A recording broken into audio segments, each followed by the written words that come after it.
हमने Mohr circle का already हम पढ़ चुके हैं। मोहर सर्कल कैसे ड्रा करते हैं, आपने वो स्लाइड देखी होंगी लेक्चर 7 की। अब उसको ज़रा अप्लाई करते हैं एक प्रॉब्लम पे, और आपको पता चलेगा कि प्रॉब्लम पे अप्लाई करना इज़ मच ईजियर देन जो डिस्क्रिप्शन थी उससे। उसमें ये डिस्क्रिप्शन में काफ़ी लेंथी सेंटेंसेस होती हैं प्रोसीजर को बताने के लिए, लेकिन करते हुए वो बस एक लाइन होती है। जी, प्रॉब्लम ये है कि एक मोहर सर्कल के ज़रिए आपने ये सॉल्व करना है। स्ट्रेसेस गिवन है, ये स्ट्रेस है हमारी, सबसे पहले एक्सिस होनी चाहिए। अगर ये एक्स एक्सिस है, ये वाई एक्सिस है, ये हमने कोऑर्डिनेट सिस्टम ले लिया, तो फिर हमारे पास ये वाली जो है स्ट्रेस ये हो जाएगी सिग्मा एक्स, और ये पॉजिटिव है क्योंकि ये टेंसाइल है, राइट। सिग्मा वाई ये कंप्रेसिव है इसलिए नेगेटिव है, टॉ एक्स वाई ये अकॉर्डिंग टू कन्वेंशन पॉजिटिव बन रही है।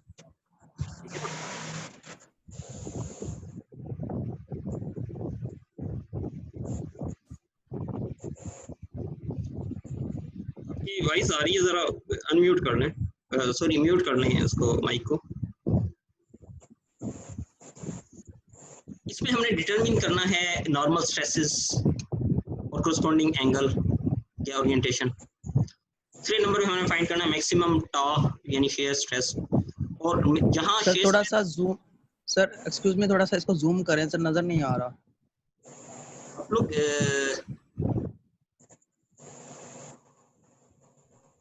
अब ठीक है सर।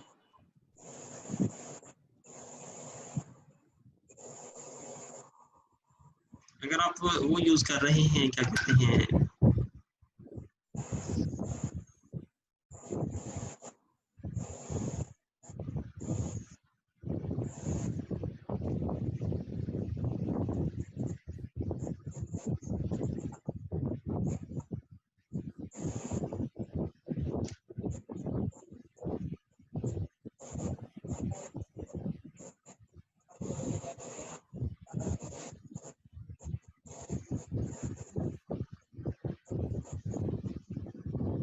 स्टूडेंट का मैसेज आया कि इनवैलिड आईडी का आ रहा है, बट बहुत से स्टूडेंट्स जो हैं वो ज्वाइन कर चुके हैं, इसका मतलब है आईडी तो वैलिड है।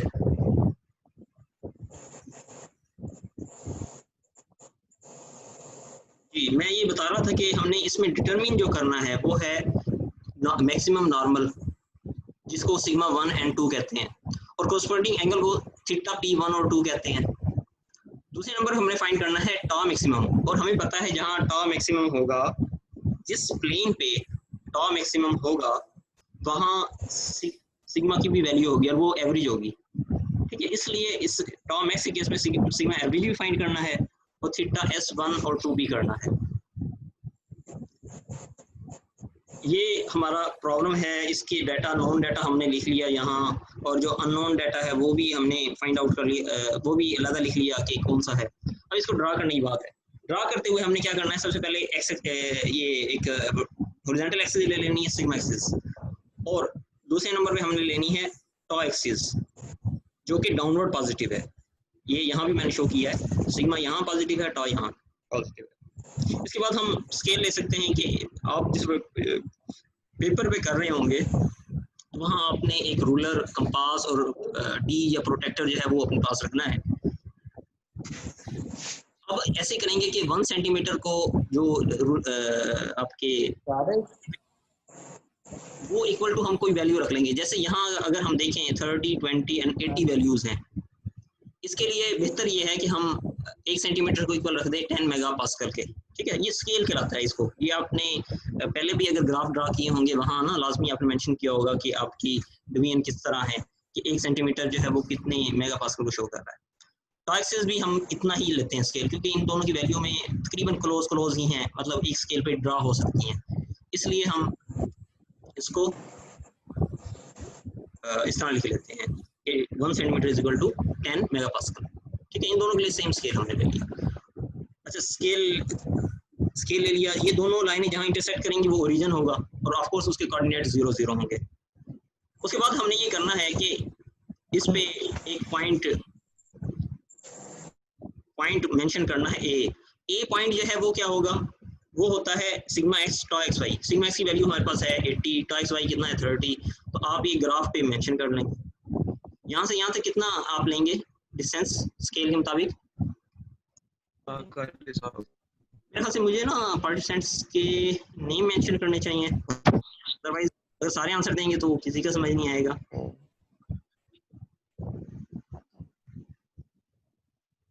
ये अहमद ज़िया ताहिर, ये अगर स्टूडेंट है ऑनलाइन तो जरा मुझे बताएं। सर 30 और 80 डिस्टेंस। तो यहाँ से यहाँ तक कितना होगा ये स्केल पे कितना डिस्टेंस होगा, यानी हॉरिजॉन्टल एक्सिस पे सिग्मा के लिए ये कितनी होगी वैल्यू? सर मैक्सिमम कोई होगी 2 सेंटीमीटर तक होगी सर। 30, हाँ 30, एक्स एक्सिस की वैल्यू 30 है, ठीक है सर, वाई की 80 है। आप देख लें ये 30 है और टॉ की वैल्यू जो है ना वाई की नहीं, टॉ की वैल्यू 80 है, तो ये कितने सेंटीमीटर होगा यहाँ से यहाँ तक, यानी इस स्लाइड पे 30 सेंटीमीटर। 30 सेंटीमीटर। 30 सेंटीमीटर, जरा सोच लें सर सिग्मा एक्स की वैल्यू है 30 सेंटीमीटर।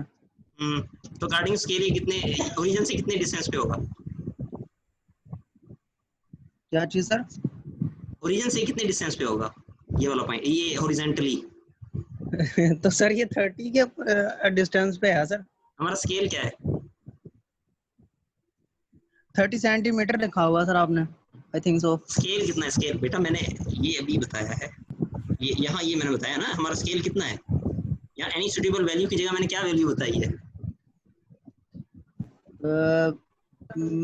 मेगा पास्कल में 1 centimetre any suitable value mega pascal.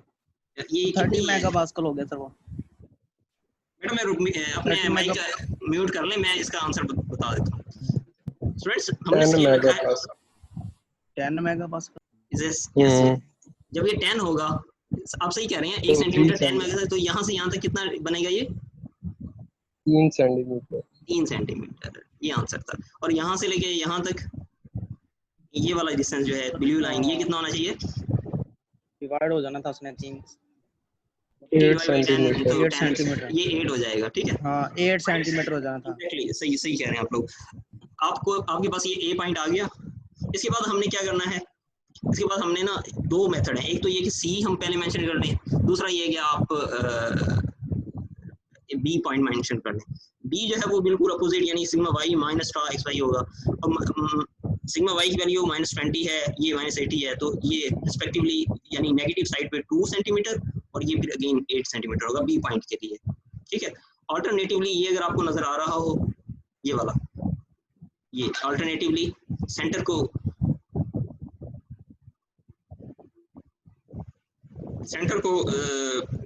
Coordinate क्या है, sigma x plus sigma y by 2। Sigma x की वैल्यू 30, सिग्मा वाई की वैल्यू -20, ठीक है ना, बाई 2। तो क्या बन जाएगा ये 30 - 20, 10 बाई 2 5। तो ये 5 के लिए ये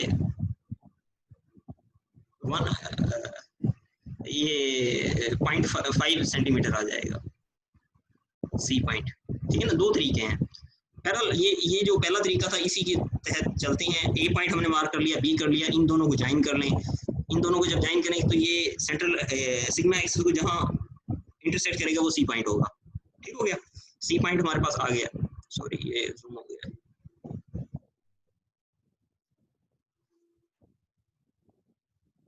जी सी पॉइंट हमारे पास आ गया। एक तरीका ये था ए पॉइंट मार्क करें फिर सी कर लें डायरेक्ट, और सी की वैल्यू यहाँ से आएगी, यहाँ से, ठीक हो गया। दूसरा तरीका ये था ए पॉइंट और बी पॉइंट मार्क कर लें, उन दोनों को ज्वाइन करें, ज्वाइन करेंगे तो फिर उसको सिग्मा एक्सिस को इंटरसेक्ट करेंगे, वो सी पॉइंट होगा, सेंटर पॉइंट होगा। अब आगे क्या करना है, यहाँ आपने सेंटर सी पे अपनी वो कंपास या प्रकार रख के यहाँ उसका स्टील वाला एंड रखना है या पेंसिल वाला एंड रखना है, सर्कल ड्रा कर लेना है। जब सर्कल ड्रा हो जाएगा, ये उसकी मुख्तलिफ फेजेस दिखाई हैं, तो जहाँ ये इंटरसेक्ट करेगा सिग्मा, सर्कल जहाँ इंटरसेक्ट करेगा सिग्मा एक्सिस को, तो जो राइट साइड पे है ऑफ कोर्स वो सिग्मा की मैक्सिमम वैल्यू होगी, क्योंकि पॉजिटिव होगी, तो ये सिग्मा 1 कहलाएगा। यहाँ जो वैल्यू होगी वो सिग्मा 2 कहलाएगा। अब आपने क्या करना है, यहाँ सेंटर से लेके यहाँ तक डिस्टेंस मेजर कर लेना है, स्केल से मल्टीप्लाई कर लेना है, वो वैल्यू आ जाएगी सिग्मा 1 की।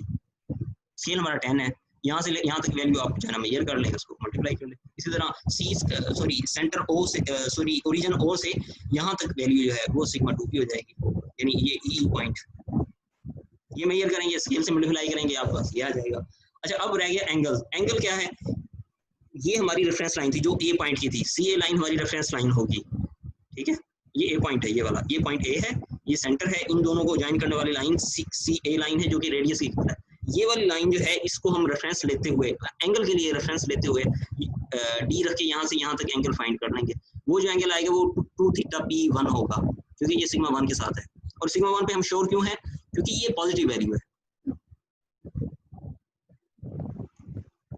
ठीक हो गया। और यहां से लेके यहां तक जो वैल्यू आएगी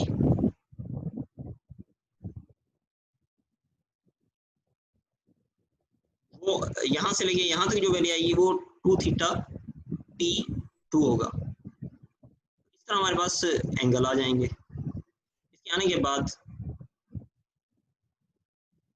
ये सारा वही मैंने रेफरेंस लाइन वही बताया।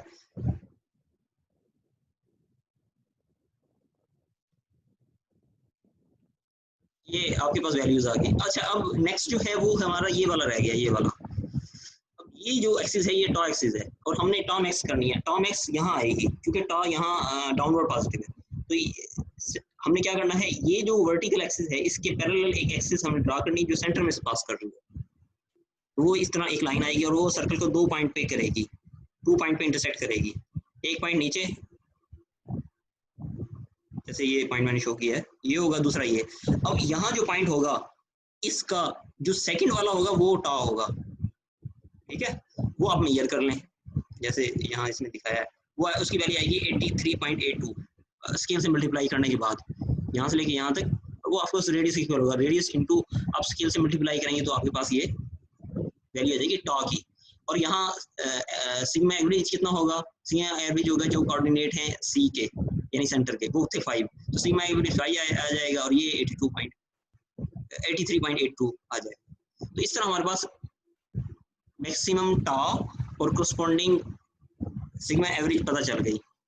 अच्छा, अब एंगल करना है। एंगल के लिए अगेन यही आपकी रेफरेंस लाइन रहेगी। यहाँ से लेके यहाँ तक जो एंगल है ये आप डी से फाइंड कर लेंगे जो 2 थीटा एस के 1 के इक्वल होगा, और यहाँ से लेके यहाँ तक 2 थीटा एस 2 के इक्वल होगा। ये वैल्यूज आप करके, अच्छा ये याद रखिएगा, मोहर सर्कल पे हमेशा डबल एंगल शो होते हैं, ठीक है।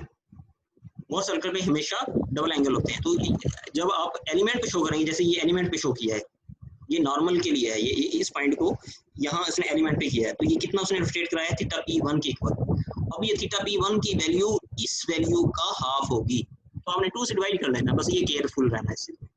जहाँ तक इसकी बात है ये शेयर की, तो ये उसने रोटेट किया है नीचे की तरफ। ये यहाँ से हम इधर क्लॉकवाइज दिख रहे थे, नीचे की तरफ जाएगा। और ये यहाँ डबल वैल्यू है, लेकिन एलिमेंट पे जब शो करेंगे तो सिंगल करेंगे। तो ये वाली जो वैल्यू आई है डी के जरिए, उसको आप हाफ कर देंगे, यानी एंगल में हाफ करना है। ये एक अहम पॉइंट है जो आपको याद रखना है। तो ये आप एलिमेंट ड्रा कर लेंगे। अभी तक अगर आपका कोई पॉइंट क्वेश्चन है तो वो काइंडली पूछ लें।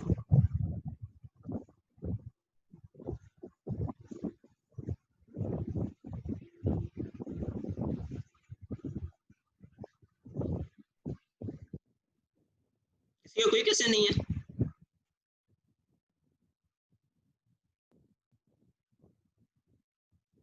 फ्रेंड्स आपका कोई क्वेश्चन नहीं है किसी का? ये एक स्टूडेंट उमेर है, आप आंसर देंगे उमेर?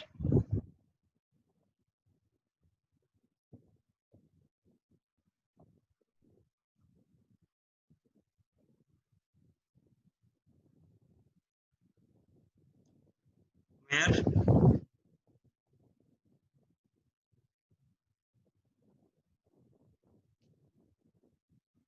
और स्टूडेंट दे दें आंसर।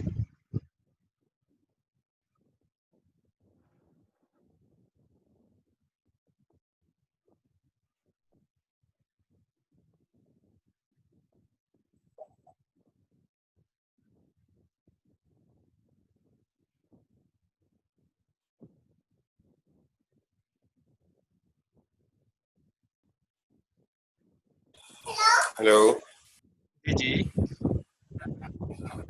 जी उमेर, कोई क्वेश्चन है आपका? जी सर।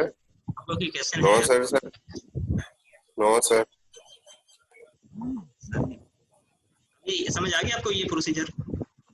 जी सर बीच में नेट का इशू हो रहा था इसलिए आवाज नहीं आ रही। अच्छा, बहरहाल ये तो हमारे आउट ऑफ कंट्रोल है हमारा टीचर, है ना? जी ठीक, जी सर। आगे मूव करते हैं फिर।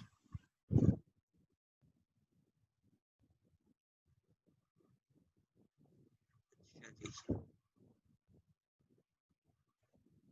ये वही ड्रा किया है, बार बार उसी चीज़ को हाईलाइट करने के लिए मैंने ज़रा ये स्लाइड ज़्यादा बना दी, लेकिन ये हमने जो मेजर किया है ये 17.4 आएगा और ये वाला एंगल 72.6 आएगा। ये आप अगर डी से करेंगे ना मेजर तो आपके पास ये वैल्यूज आएंगे। इनका हाफ जो है वो आप एलिमेंट में शो करेंगे। और याद रखिएगा कि यहाँ हमने अगर फर्ज करो ये था प्रिंसिपल स्ट्रेसेस और मैक्सिमम शियर स्ट्रेस के लिए, वो तो बड़ा इजी था। प्रिंसिपल के लिए ये हॉरिजॉन्टल यानी सिग्मा वाली लाइन, क्योंकि प्रिंसिपल होती ही नॉर्मल है, प्रिंसिपल वाली नॉर्मल होती है, और जो मैक्सिमम शियर होती है वो वर्टिकल लाइन के लॉन्ग होगी वैल्यूज। ठीक हो गया? ये तो इजी थी कि आप यहाँ इस लाइन के अगेंस्ट एंगल कर लें इसके अगेंस्ट। लेकिन अगर कोई आर्बिट्रेरी है, आर्बिट्रेरी कोई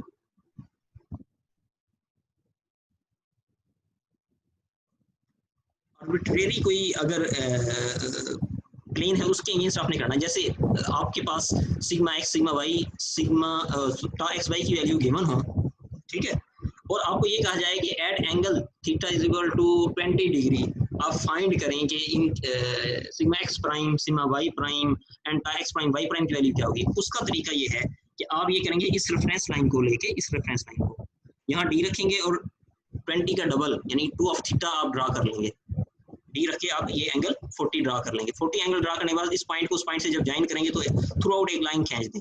वो लाइन इस सर्कल को 2 पॉइंट पे इंटरसेक्ट करेगी, एक एच पॉइंट पे और एक आई पे। एच वाला जो है, एच वाला इसमें जो पहला कोऑर्डिनेट होगा वो होगा सिग्मा एक्स प्राइम और जो दूसरा होगा वो टा एक्स प्राइम वाई प्राइम होगा। जबकि आई में जो पहला कोऑर्डिनेट होगा वो सिग्मा वाई प्राइम होगा और दूसरा जो है वो होगा माइनस टा एक्स प्राइम वाई प्राइम। अब इनकी वैल्यूज कैसे आएंगी? अगेन अब इस h की वैल्यू आने के लिए पहले आप यहाँ से यहाँ तक आएंगे हॉरिजॉन्टल और फिर अपवर्ड जाएंगे। यहाँ से लेके यहाँ तक जो वैल्यू आएगी horizontally that should be measured by scale. आप मेजर कर लेंगे और उसको फर्ज करें ये 5 सेंटीमीटर आती है, मैं रफली बता रहा हूँ, मैंने काउंट नहीं किया हुआ। 5 सेंटीमीटर को आप मल्टीप्लाई करेंगे स्केल से, स्केल था हमारा 10 तो ये आ जाएगा 50। ठीक हो गया? और यहाँ से लेके यहाँ तक फिर अगेन स्केल मेजर करेंगे, पहले ये मेजर करेंगे स्केल के थ्रू और फिर मल्टीप्लाई कर देंगे जो आपने शुरू में स्केल लिया हुआ है। ठीक है, रूलर के थ्रू आप ये मेजर करके स्केल से मल्टीप्लाई करेंगे तो एक्स वाई क्या जाएगा। और from here origin to here ये जो वैल्यू आएगी ये आ जाएगी सिग्मा वाई की। ठीक है, ओरिजिन से यहाँ आए तो ये आई थी एच की वैल्यू सिग्मा एक्स प्राइम की, और ओरिजिन से जब आप ये इस तरफ जाएंगे इस पॉइंट के सामने यहाँ तक तो ये वैल्यू आ जाएगी सिग्मा वाई प्राइम की। So it is easy for you to determine value. Fine, अब जरा आगे मूव करते हैं। ये मैंने साइन प्रॉब्लम किए हुए हैं, ये आप लोग इसी तरीके से ड्रा कर लेंगे और मेरा ख्याल है ये ड्रा करने में आपका 20 मिनट लगने चाहिए जस्ट मैक्सिमम पहली दफ़ा। अगर आपके पास आपको पता है कि स्केल कैसे लेते हैं और आपके पास रूलर कंपास और प्रोटेक्टर साथ हैं आपके, तो आप जो है ये कर लेंगे। ये था हमारा मिड का पार्ट। अब आते हैं ज़रा जिस पे हमने आज के लेक्चर में फोकस करना है और वो है स्ट्रेन ट्रांसफॉर्मेशन के लिए। एक चीज़ याद रखें कि स्ट्रेन ट्रांसफॉर्मेशन बिल्कुल पैरेलल हैं जो स्ट्रेस ट्रांसफॉर्मेशन है, इसलिए इनको समझना बड़ा आसान है। जब आपने स्ट्रेस ट्रांसफॉर्मेशन की डेरिवेशन की हुई है, मोर सर्कल किया हुआ है, वही अब हम यहाँ करेंगे कि ड्रा करेंगे, सॉरी पहले ड्राइव करेंगे इक्वेशंस जैसे कि आपने उसमें की थी स्ट्रेस के लिए, और फिर आप मोर सर्कल ड्रा करेंगे जैसे आपने यहाँ किया था। सिर्फ और सिर्फ एक चीज़ की चेंज होगी और वो होगी कि जहाँ शेयर स्ट्रेस टा थी इस केस में आपने ना गैमा बाई 2 लिखना है, यानी स्ट्रेन का हाफ लेना है, बस ये फ़र्क है दोनों में। बाकी इक्वेशन जो है बहुत सिमिलर हैं। अब हम इसको प्रोसीड करते हैं।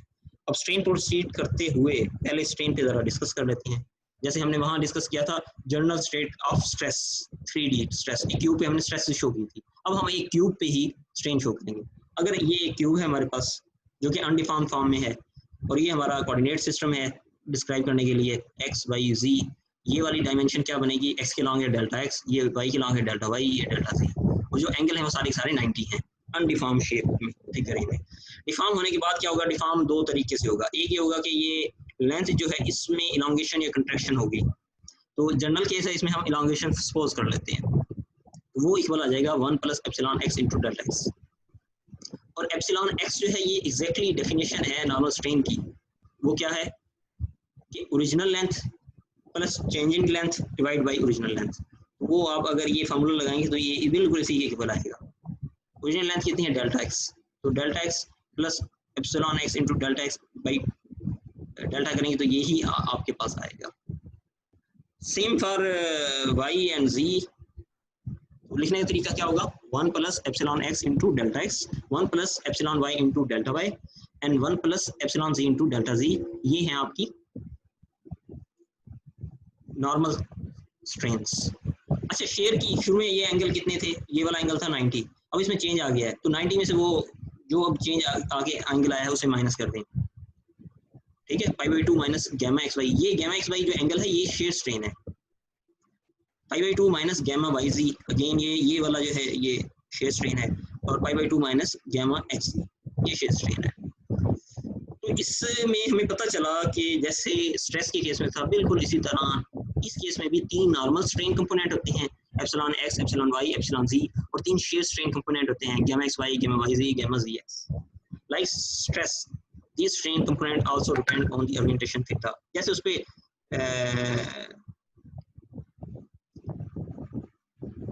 पे हमने स्ट्रेस की केस में किया था ओरिएंटेशन का, इसी तरह इस पे भी एंगल थीटा के जरिए ही हम फाइंड करेंगे।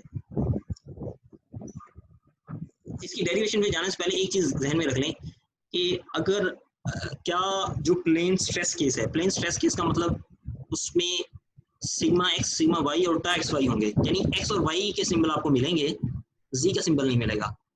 स्ट्रेस के केस में प्लेन उसे कहेंगे प्लेन स्ट्रेस, और प्लेन स्ट्रेन उसे कहेंगे जिसमें एप्सिलॉन एक्स, एप्सिलॉन वाई और epsilon x, gamma x y तो हो लेकिन जी इन्वॉल्वमेंट ना हो सब्सक्रिप्ट में, तो वो होगा प्लेन स्ट्रेन।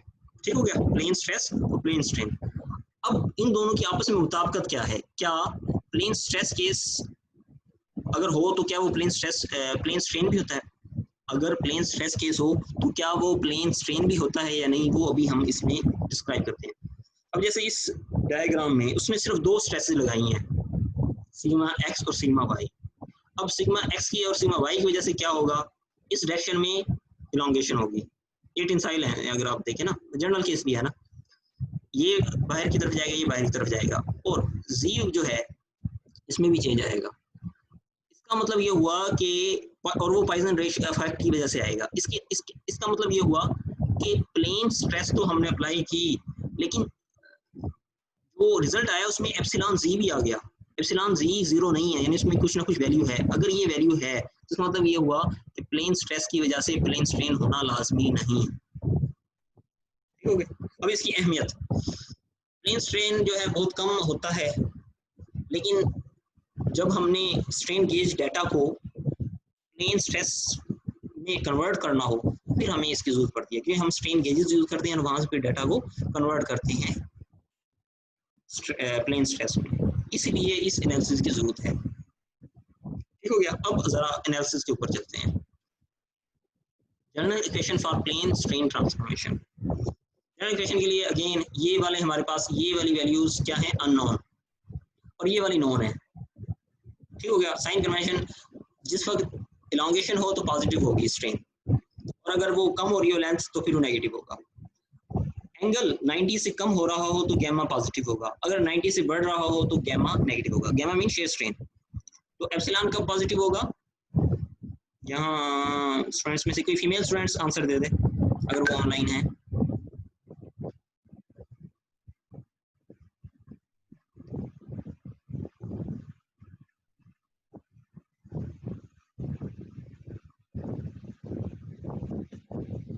कोई स्टूडेंट नहीं है फीमेल, मुझे ये देखना पड़ेगा पार्टिसिपेंट्स में कौन कौन है। यहाँ मुझे शहरोज नजर आ रहा है, चलो शहरोज आप बता दें इसका आंसर ना, आप पहले नजर आ रहे हैं मुझे, तो आप ही बता दें। जी सर, क्वेश्चन रिपीट कीजिएगा। क्वेश्चन ये किया था कि ये पॉजिटिव कब होंगे और नेगेटिव कब होंगे, नॉर्मल स्ट्रेन यानी एप्सिलॉन और गामा कब पॉजिटिव और नेगेटिव होंगे।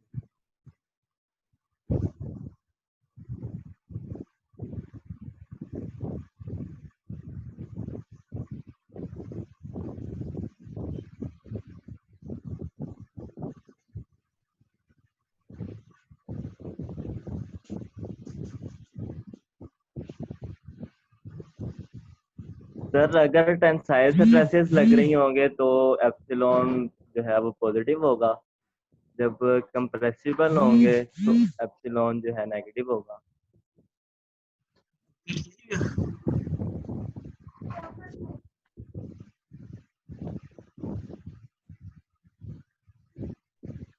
रोज रिपीट कीजिएगा आप।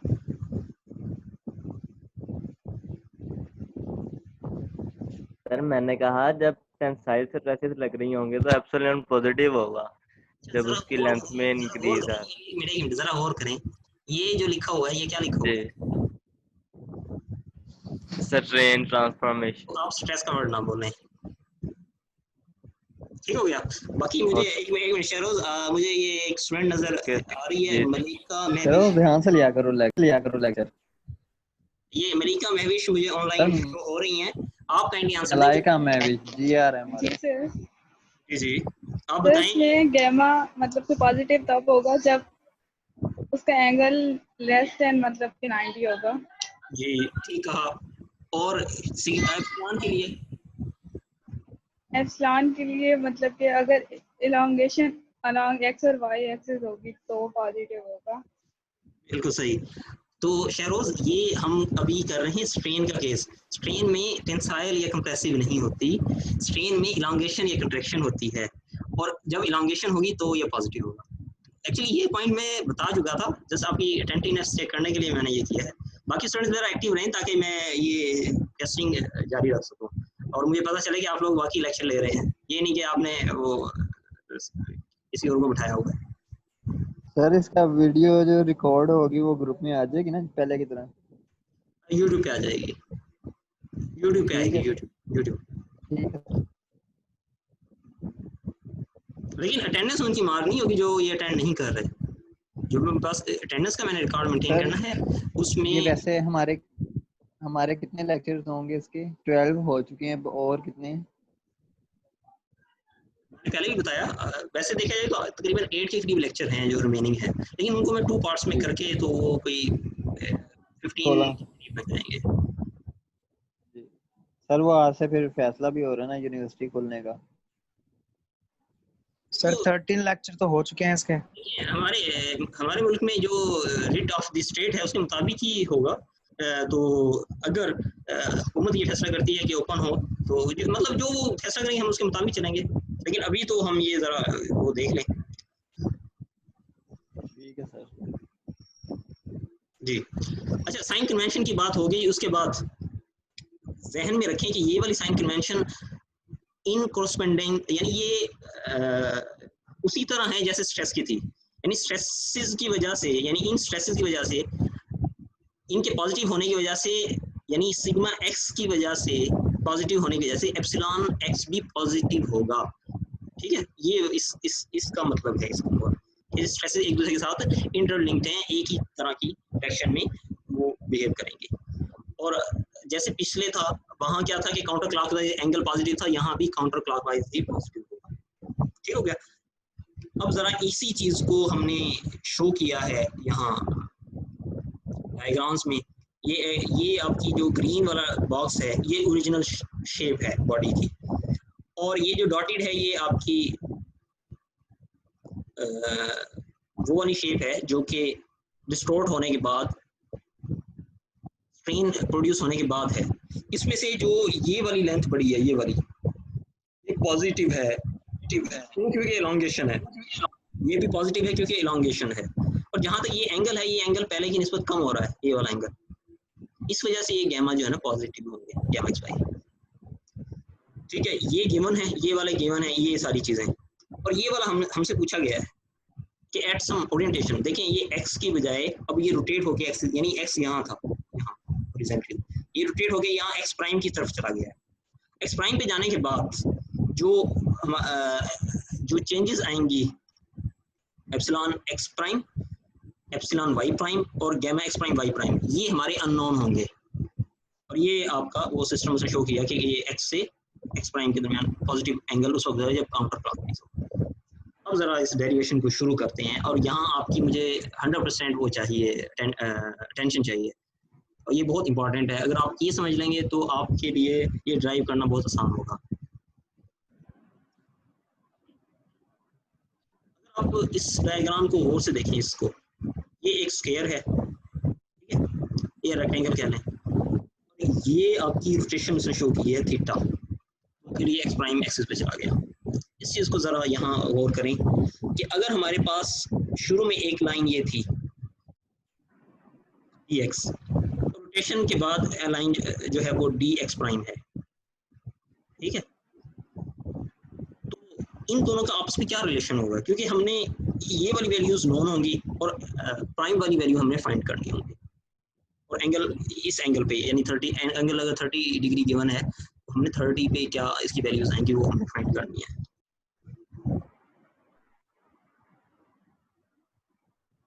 फ्रेंड्स ये ज़रा आप लोग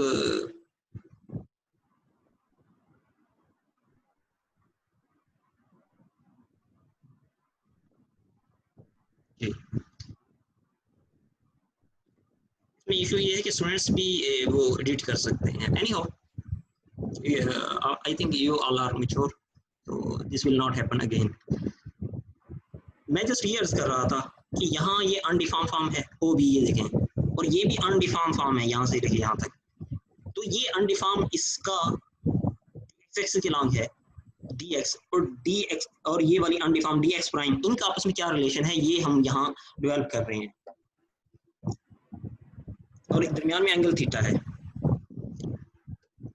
अगर हम और से देखें तो ये वाली जो है ये एक राइट एंगल ट्राइंगल बन रही है, और इसमें dx इक्वल टू होगा dx prime into cos of theta, यानी इसका cos कंपोनेंट dx होगा, और इसी का ये x प्राइम वाली जो dx प्राइम है इसका साइन कंपोनेंट क्या होगा, dy होगा। बस ये एक चीज आपने अगर समझ ली तो आगे बहुत इजी है। अब हमने फाइंड क्या करना है, हमने फाइंड करना है epsilon x prime. Epsilon x prime आएगा किस डायरेक्शन में, ये वाली जो लाइन है ये यहाँ की बजाय थोड़ा सा आगे एक्सटेंड कर जाए।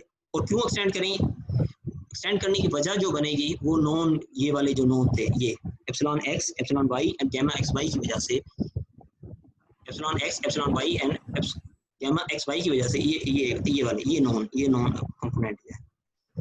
Epsilon x, epsilon y, epsilon gamma x y की वजह से एप्सिलॉन एक्स प्राइम पे क्या इफेक्ट पड़ेगा ये हमने फाइंड करना है। तो इस एक के लिए हमें 3 के इफेक्ट देखने पड़ेंगे, इसका प्लस इसका प्लस इसका।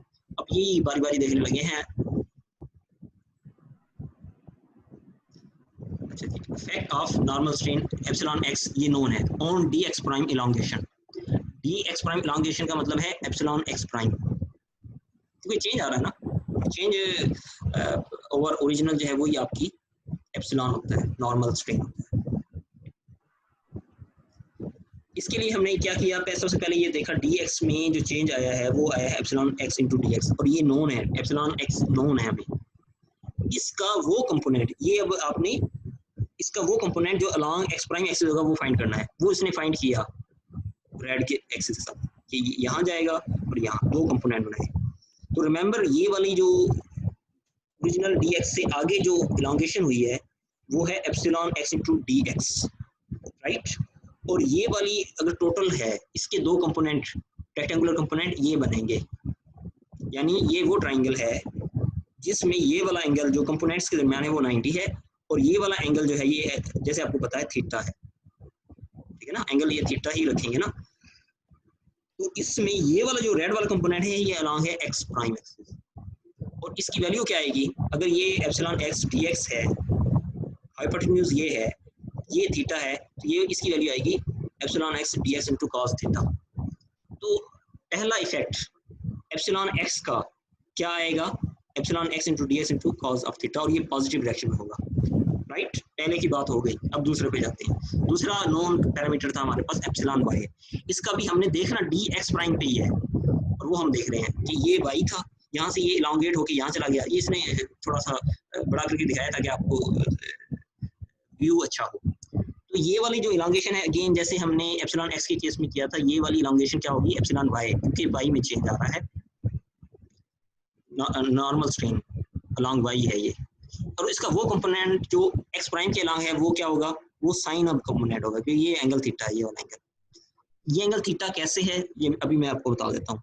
हमें पता है कि दो अगर एंगल हो दो लाइन के दरमियान, जैसे इन दो लाइन के दरमियान एंगल, ये वाला एंगल जो है, ये वाला एंगल, ये हमें नोन था जो कि थीटा था शुरू में, कि एक्स से एक्स प्राइम की तरफ जाता है थीटा रोटेट करके, ये हमें नोन था।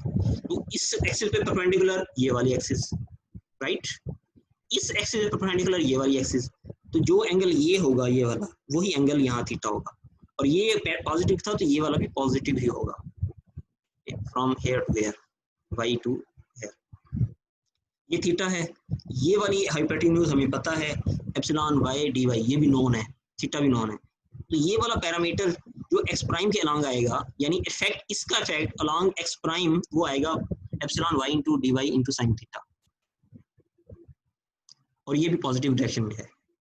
अब देखते हैं तीसरा, वो था शेयर स्ट्रेन, ये भी नोन है, इसका effect gamma d x prime elongation, इसका इफेक्ट क्या आएगा। सबसे पहले हम यहाँ सपोज करते हैं कि ये वाली एक्सिस जो है ना, ये वाली एक्सिस ये फिक्स रहेगी, और ये वाली एक्सिस जो है वाई वाली, ये चेंज होके यहाँ आ जाती है। तो ये टोटल जब चेंज होके यहाँ आएगी, इसमें कोई इफेक्ट नहीं है, तो ये टोटल की टोटल गैमा होगी, ये वाला एंगल गैमा होगा, और ये वाली लेंथ डी वाई है। ठीक हो गया।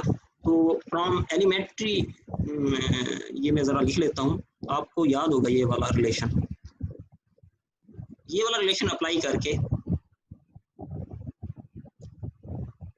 यानी ये आर है डी वाई इंटू ये एंगल है, ये इसकी वैल्यू क्या आएगी, gamma x y into d y. इसका वो कंपोनेंट जो इसके अलोंग होगा, और वो क्या होगा, और ये एंगल थीटा है, वो ये वाला होगा, ये gamma x y d y into cos theta, ये भी पॉजिटिव डायरेक्शन में है। इन दोनों का इफेक्ट इकट्ठा जब हम करेंगे, रेड लाइंस को इकट्ठा किया, तो हमारे पास एप्सिलॉन जो चेंज आया है, इलांगेशन का मतलब चेंज, यहाँ मैं हर जगह इलांगेशन लिखता रहा हूँ, डी एक्स प्राइम इलांगेशन यानी डेल्टा चेंज, ये डेल्टा एक्स प्राइम के एक्सिस के अलोंग जो चेंज आया है वो इक्वल होगा तीनों का सम। पहला ये निकाला था हमने, जरा पहली स्लाइड पे चले जाते हैं, ये वाला ये निकाला था हमने, पहला epsilon x d x into cos theta plus ये वाला epsilon y d y sine theta plus gamma वाला, और वो हमने निकाला था gamma x y d y cos theta. तीनों को हमने जमा कर लिया, ऐड कर लिया। इसमें से ये डी एक्स की वैल्यू, ये अगर आपको शुरू में याद हो कि इसका रिलेशन इसके साथ हमने स्लाइड पीछे निकाला हुआ है, वो यहाँ पुट किया, यहाँ पुट किया, यहाँ पुट किया, डी एक्स प्राइम बाहर ले गए, इसके पीछे ले गए, और ये डेफिनेशन है कि change in length over original length. तो चेंज इन लेंथ ये आया था, और ओरिजिनल क्या बन जाएगा, ये एप्सिलॉन एक्स प्राइम, ठीक है ना, ये एप्सिलॉन, और यहाँ से ये इसके इक्वल आएगा। तो ये आपके पास इक्वेशन आ गई। इस इक्वेशन में आप फर्दर कॉस स्क्वायर थीटा की जगह ये वैल्यू पुट करें, साइन स्क्वायर की जगह ये वैल्यू पुट करें, 2 sin थीटा cos थीटा की जगह ये वैल्यू पुट करें, तो आपके पास ये आ जाएगी equation, epsilon x prime is equal to epsilon y prime, epsilon x prime is equal to epsilon x plus epsilon y by 2 plus epsilon x minus epsilon y by 2 into cos 2 theta plus gamma x y by 2 into sine 2 theta. ये वाली equation को अगर आप थोड़ा सा याद करें और कंपेयर करें पुरानी इक्वेशन से जो कि उसमें थी स्ट्रेस वाले में, तो आप ये देखेंगे कि जहाँ एप्सिलॉन है वहाँ सिग्मा था, और जहाँ टा है वहाँ गैमा बाई 2 है, बस ये फर्क है, और यही मैं आपको पहले बताया था। एप्सिलॉन एक्स प्राइम आपने निकाल लिया, फिर दूसरे नंबर में हमने निकालना है एप्सिलॉन वाई प्राइम। उसके लिए क्या करेंगे, थीटा की जगह थीटा प्लस 90 पुट कर दें इसी इक्वेशन में, तो आपके पास क्या वैल्यू आ जाएगी, यानी ये सिंपल क्या बन जाएगा, साइन, और ये बन जाएगा कॉस, और ये आपके पास वैल्यूज आ जाएगी। अच्छा, यहाँ तक अगर किसी का कोई क्वेश्चन है kindly feel free to ask. मेरे पास बहुत टाइम है, काफ़ी है, मैं चाह रहा हूँ कि आपको ना समझ आ जाए इसकी।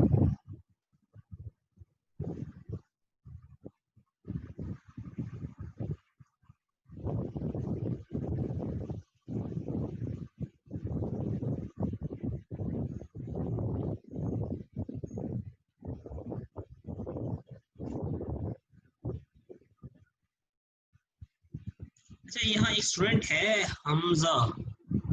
हमजा ज़रा आप आंसर दें, पूछें कोई क्वेश्चन अगर आपका है।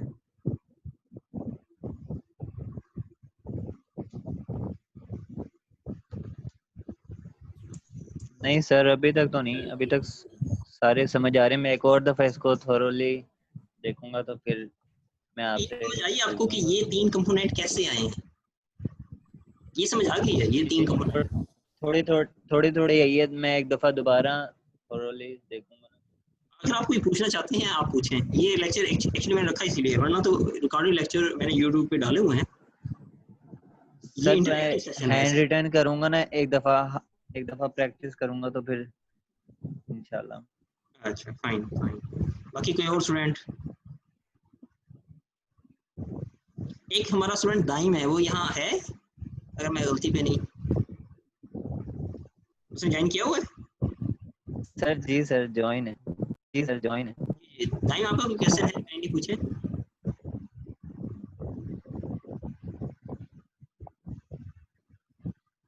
दाइम, I think his roll number is 8 or 10, probably 8.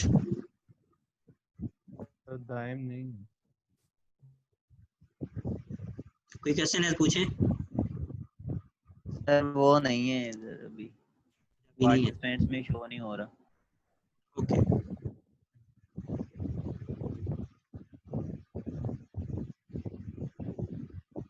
CR Shahroz आपका कोई क्वेश्चन हो?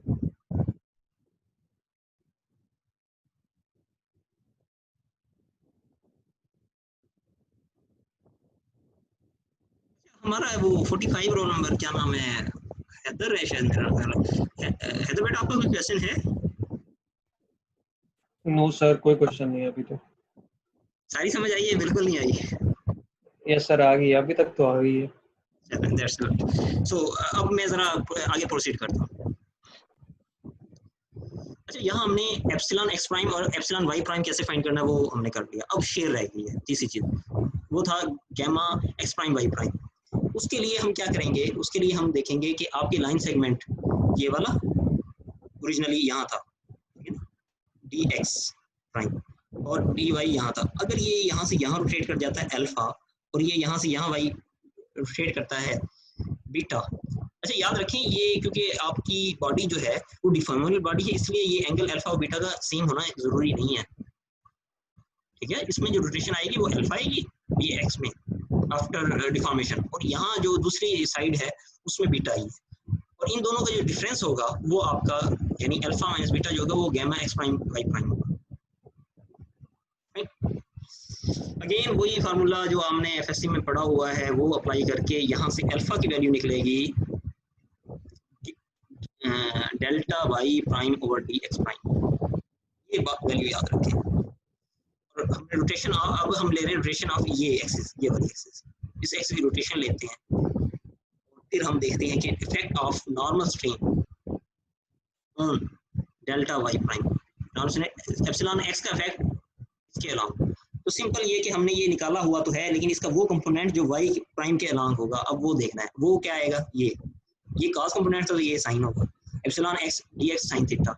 दूसरे केस में एप्सिलॉन वाई के केस में इसका ये वाला इफेक्ट हम निकाल चुके हैं, लेकिन हमने निकालना है वाई के अलावा ये है। अच्छा, ये याद रखें यहाँ ये है तो सही, लेकिन ये डाउनवर्ड है ना, वाई प्राइम अपवर्ड पॉजिटिव है, ये डाउनवर्ड है, इसलिए ये नेगेटिव आएगा जब इक्वेशन पुट करेंगे, इक्वेशन पुट करते हुए। और ये जो ये वाला है दूसरे वाला एप्सिलॉन वाई, ये अपवर्ड है और ये भी इस तरफ है, तो ये पॉजिटिव होगा, और इसकी वैल्यू होगी epsilon y d y into cos theta. जो तीसरी चीज़ है, तीसरी चीज़ ये थी, ये हमने निकाली थी, निकाली कैसे वो अभी हम डिस्कस कर चुके हैं। इसका वो कंपोनेंट जो इसके अलावा है, ये अगेन नेगेटिव होगा, ये डाउनवर्ड है, और उसकी वैल्यू होगी, ये जो ओवल मैंने रेड ओवल से इंसर्कल किया हुआ है, gamma x y d y sine theta, ये आएंगे वैल्यूज। इन तीनों के इफेक्ट को यहाँ हम लिख लेते हैं। डेल्टा वाई प्राइम, ये तीनों आ गए, दो नेगेटिव है, दरमियान वाला पॉजिटिव है। और अगेन जो इसको अगर हम डिवाइड करें डी एक्स प्राइम से, कैसे डिवाइड करें कि ये वाली वैल्यूज इसमें डी एक्स की वैल्यू, डी वाई की वैल्यू और डी वाई की वैल्यू पुट करें और यहाँ से डी एक्स प्राइम कॉमन निकाल के इधर डिवाइड कर दें, ये आपके पास अल्फा आ जाएगा। जैसे ये इस स्लाइड में मैंने लिखा था कि अल्फा इक्वल टू, यहाँ इस डायग्राम से देखते हुए delta y prime over d x prime था। तो ये यहाँ हमने करने के बाद यहाँ पुट किया, ये वैल्यूज आ गई, ये आ गई वैल्यू किसकी, अल्फा की। अल्फा की वैल्यू आने के बाद हमने बीटा की निकालनी है। अब जरा गौर करते हैं कि इसकी रोटेशन और इसकी रोटेशन में, यानी शुरू में ये एक्स प्राइम और वाई प्राइम के दरमियान एंगल कितना है, 90। तो सिंपल हमने क्या करना है, theta is equal to theta plus 90 put करके बीटा रोटेशन निकालेंगे, और बीटा रोटेशन जो हम निकालेंगे उसकी वैल्यू ये आ जाएगी, ये नेगेटिव कर देगा यहाँ, और ये वाली साइंस के कोई बजाय कॉस जाएगा, लेकिन रहेगा वही सेम सिंबल, यहाँ सिंबल चेंज हो जाएगा। और गैमा एक्स वाई ये इन दोनों का डिफरेंस है, वो आ जाएगा -2, ये वैल्यूज, और ये वाली वैल्यू sin 2 थीटा, ये वाली cos 2 थीटा, ये वैल्यू होती है। इसको जब आप यहाँ पुट करेंगे, यहाँ पुट करें तो gamma x prime y prime, ये वाला 2 यहाँ नीचे डिवाइड करके बाई 2 लगा दें, तो ये आ जाएगा -ε x -ε y by 2 into sin 2 theta. Sorry, ये तो sin 2 थीटा में कन्वर्ट हो गया। वैसे ओवरऑल इक्वेशन को 2 से डिवाइड किया, और डिवाइड इसलिए किया ताकि इसका कंपैरिजन बन सके स्ट्रेस वाली से। तो gamma x prime y prime by 2 is equal to minus epsilon x minus epsilon y by 2 into sin 2 theta plus gamma x y by 2 cos 2 theta. ये इक्वेशन आ गई। तो हमारे पास ये ओवरऑल जो इक्वेशन आई है, पूरी डेरिवेशन कंप्लीट हो चुकी है, और वो जो आई है वो ये है, ये इक्वेशन, ये वाली इक्वेशन, और जब इसमें आप ये थीटा पुट करेंगे तो ये वाली इक्वेशन। इसको जरा कंपेयर करें इन इक्वेशन को इन इक्वेशंस के साथ। ये क्या है, स्ट्रेस की इक्वेशन। तो आप यहाँ और से देखें, ये वाली इक्वेशन 10.5 और 9.1 इक्वेशन, इस दोनों में देखें तो क्या है, एप्सिलॉन की जगह गैमा है, और टॉ की जगह, इस टॉ की जगह गैमा बाई 2 है। यही मैं आपको अर्ज कर रहा था। बाकी इक्वेशन में भी यही सिमिलरिटीज है। इसको ओवरऑल मैंने यहाँ समरी थोड़ी सी बना दी है, और इसकी भी फर्दर समरी ये है कि सिग्मा की जगह एप्सिलॉन और टॉ की जगह गैमा बाई 2। बाकी x prime y x y वो सेम रहेगा। तो ये आपकी डेरिवेशन कंप्लीट होगी, ये आपकी डेरिवेशन कंप्लीट होगी। डेरिवेशन कंप्लीट होने के बाद अब हमने निकालनी है प्रिंसिपल स्ट्रेन। प्रिंसिपल स्ट्रेन क्या है कि जहां आपकी नॉर्मल मैक्सिमम या मिनिमा हो। तो नॉर्मल स्ट्रेन की ये इक्वेशन है, इसका डेरिवेटिव लें थीटा के लिहाज से, जो ये बाकी चीज़ें तो आपकी कांस्टेंट होती हैं, सिर्फ ओरिएंटेशन की वजह से मैक्सिमा या मिनिमा जो बनता है वो हमने फाइंड करना है। इसलिए यहाँ जो वेरिएबल है वो थीटा है जस्ट। तो हम इस इक्वेशन का जो अभी हमने ड्राइव की है, इसका 10.5 आई थिंक, इसका डेरिवेटिव लेंगे रिस्पेक्ट टू थीटा, और इस डेरिवेटिव को इक्वल पुट करेंगे 0 के। इसका डेरिवेटिव थीटा इन्वॉल्वमेंट नहीं है इसलिए 0, इसका डेरिवेटिव -2 sin 2 थीटा, इसका sin 2 थीटा का डेरिवेटिव 2 cos 2 थीटा। इसको आप जब सिंप्लीफाई करेंगे तो tan 2 theta p is equal to gamma x y by gamma x minus gamma y आएगा। ये ओरिएंटेशन ऑफ प्रिंसिपल प्लेन है। इसमें इसके दो रूट बनेंगे जो 180 डिग्री अपार्ट होंगे, थीटा p1 थीटा p2, इस फार्मूले से ही। आपने ये एफएससी में 14 चैप्टर मैथ पार्ट फर्स्ट में किया होगा। तो यहाँ से ये आप निकाल के एंगल निकाल सकते हैं एनालिटिकली। सर मैंने एफएससी नहीं की हुई, मैंने डिप्लोमा किया, मैंने नहीं पढ़ा। एक बार थोड़ा सा रिवाइज कर दें सर इसको। वो तो पूरा टॉपिक ही डिफरेंट है। वो ऐसे करें, आप ये गूगल कीजिएगा how to find the root of tan theta या इस तरह, तो आपको ना वो थोड़ा उसका पता चल जाएगा, या आपने किसी फेलो से समझ लीजिएगा। बेसिकली सर आपने लाजमी ये पढ़ा होगा, एफएससी चाहे नहीं भी की, मैंने वो किया इसलिए मैंने वहाँ का रेफरेंस दिया। इवन आपने डिप्लोमा किया है वहाँ भी आपने ये लाजमी ट्रिग्नोमेट्री में किया होगा कि आपके पास अगर ये एंगल हो, इसके 2 रूट कैसे होते हैं 180 डिग्री अपार्ट। ठीक है सर जी।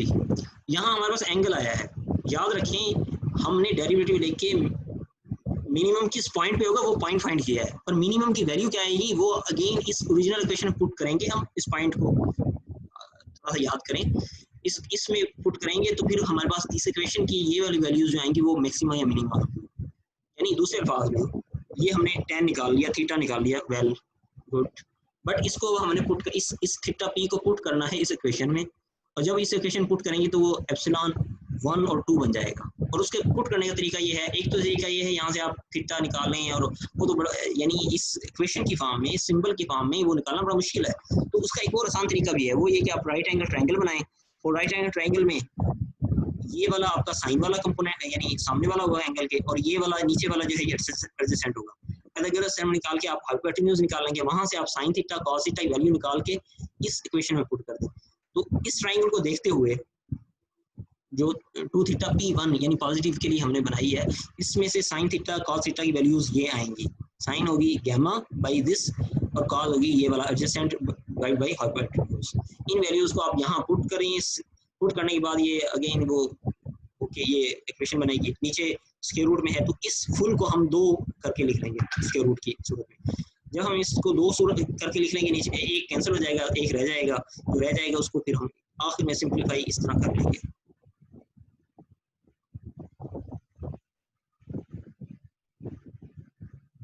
सॉरी ये क्रिएट गलत हो गया था।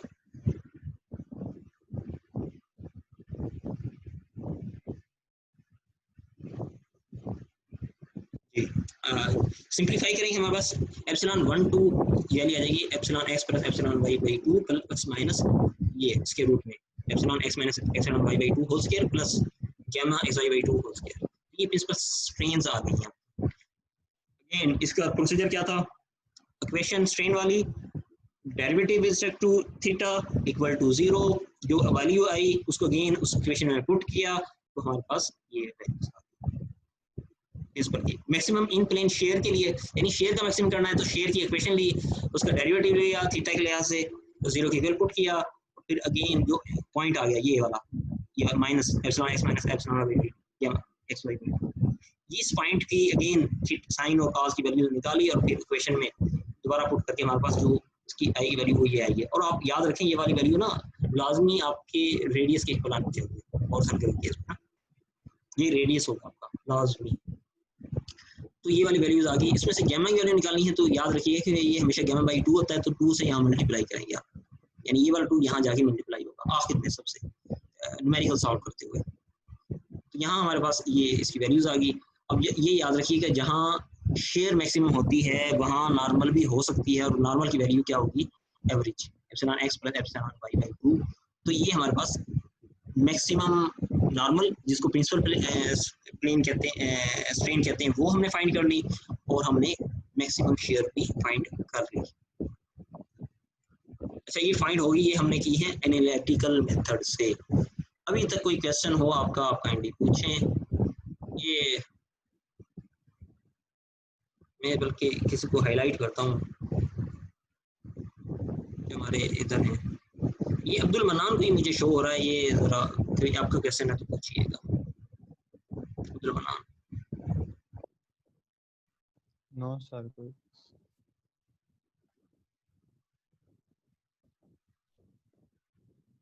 या सारी समझ आ रही है, बिल्कुल समझ नहीं आ रही? कौन सा केस है आप लोगों के लिए? अभी थोड़ा जी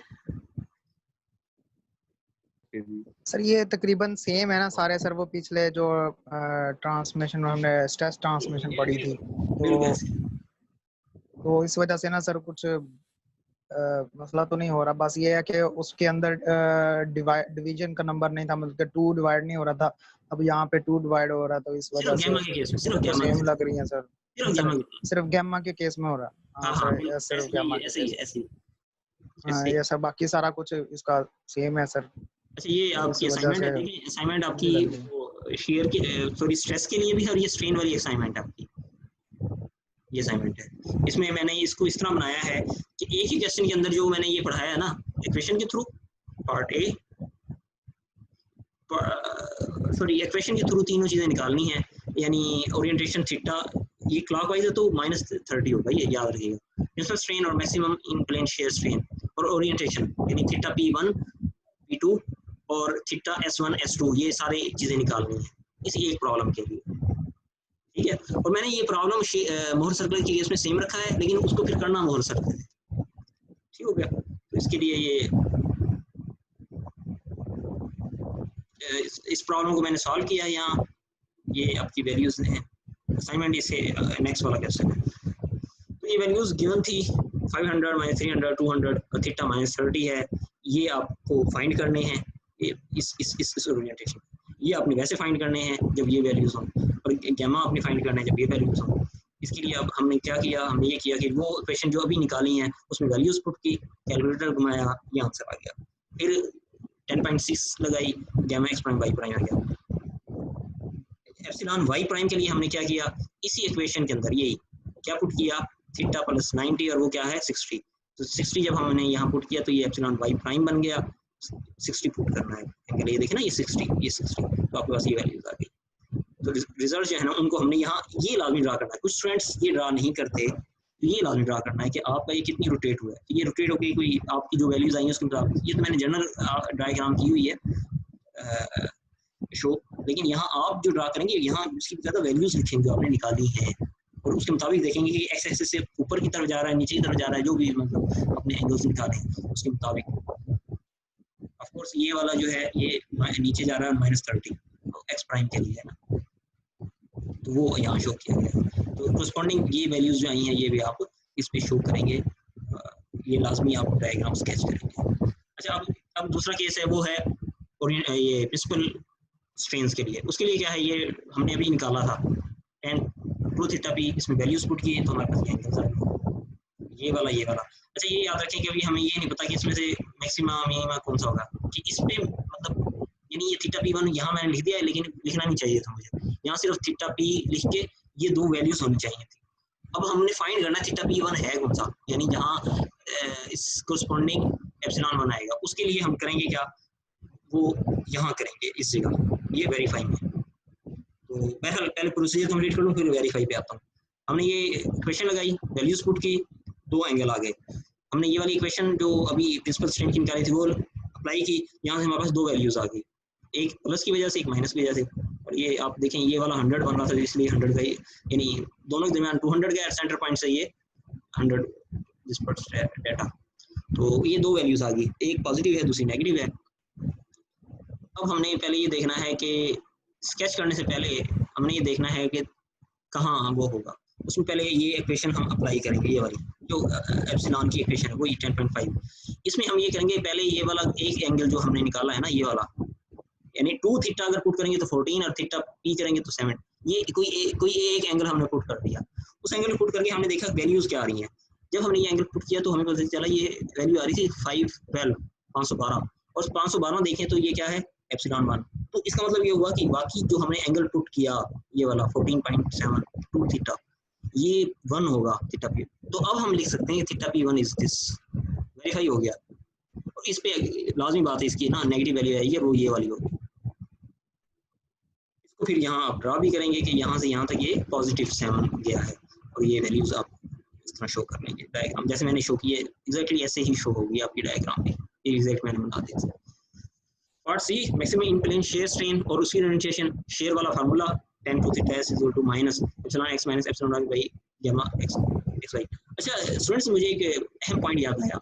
अगर आप tan 2 थीटा s को और tan 2 थीटा p की वैल्यूज को आपस में देखें तो ये एक दूसरे का नेगेटिव रेसिप्रोकल है।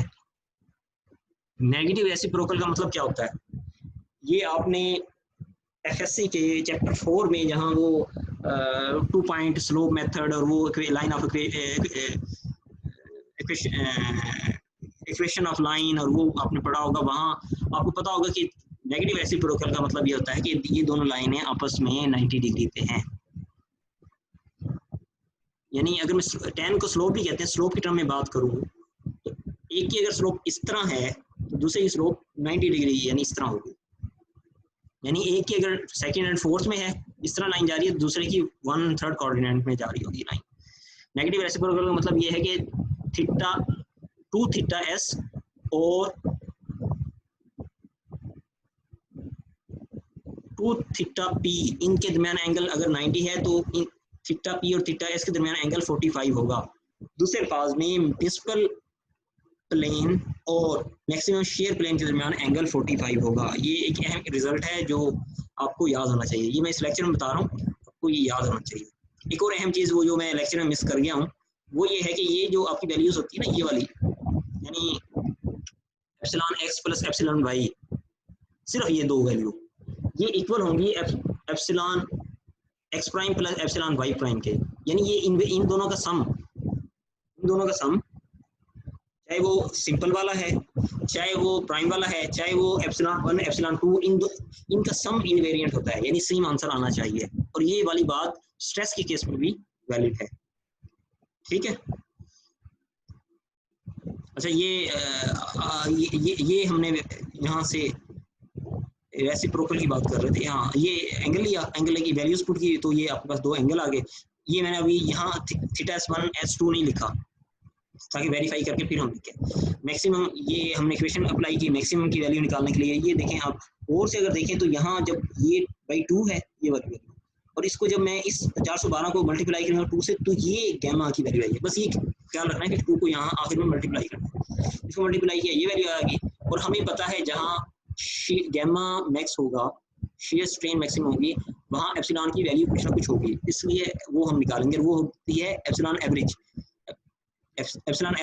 और वो आ रही है 100 आफ्टर कैलकुलेटिंग। अब वेरीफाई करेंगे पहले, क्योंकि मैंने थीटा S1 2 अभी नहीं डिक्लेयर किया। वेरीफाई करने के लिए पहले हमने ये इक्वेशन ली, इसमें से एक एंगल जो पहला एंगल था ये हमने यहाँ पुट किया। जब हमने यहाँ पुट किया तो हमारे पास इसका आंसर आया है 412। और अगर हम गौर से करें तो हमारे पास ये पॉजिटिव, ये 412 ही आ रहा था। इसका मतलब है ये पॉजिटिव डायरेक्शन में होगी शेयर, और ये वाला एंगल, ये पहला वाला एंगल ही थीटा S1 होगा। तो ये मैंने यहाँ शो भी किया थीटा S1 इस स्केच पे, और ये स्केच आप लोगों को बनाना है, इम्पोर्टेंट है। इसमें से ये जो पीला वाला है ये अनडिफॉर्म फॉर्म है, और जो ये रेड वाला है ये इस तरह डिफॉर्म फॉर्म है, स्क्यू कर गई है। और ये वाला गैमा मैक्स बाई 2 ये मैंने एक प्रॉब्लम साइन किया है। और इस प्रॉब्लम की भी आपने तीनों चीजें करनी है कि थीटा जब ये हो और मैक्स प्रिंसिपल करनी फाइंड प्लस मैक्सिमम शेयर करना, ये आपकी असाइनमेंट है। जैसे स्ट्रेस के लिए थी, इसी तरह ये वाली स्ट्रेन के लिए।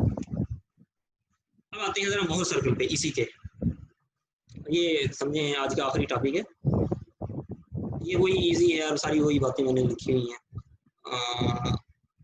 और इसको ड्राइव करने के लिए अगेन ये इक्वेशन है आपकी 10.5, इसमें से ये वाली टर्म यहाँ ले जाएं, इसको स्केयर कर लें, और ये 10.6 लिख लें। इन दोनों, इसको भी स्केयर कर लें, इन दोनों टर्म्स को ऐड कर लें। जब आप ये ऐड करेंगे तो आपके पास राइट वाली साइड ये बन जाएगी, ये वाली साइड प्लस ये, इसको ऐसे ही रहने दें, राइट वाली साइड। लेकिन जो लेफ्ट वाली, सॉरी ये लेफ्ट वाली साइड है, ये लेफ्ट साइड है, लेफ्ट वैसे ही रहेगी। जो राइट वाली साइड है उस पर ये वाला आएगा। और ये अगर देखें तो ये 2 टर्म्स हैं, a plus b whole square, और उसका वैल्यू क्या आएगी, a square plus b square plus 2ab।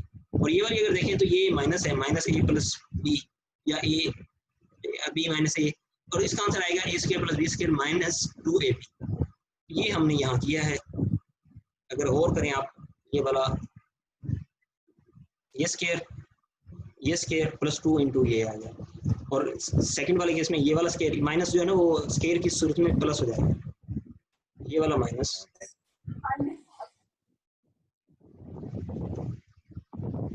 ये वाला माइनस जब स्क्वायर करेंगे तो प्लस बन जाएगा, इसलिए मैंने यहाँ प्लस लिखा है। प्लस सेकंड टर्म का स्क्वायर माइनस 2 ये।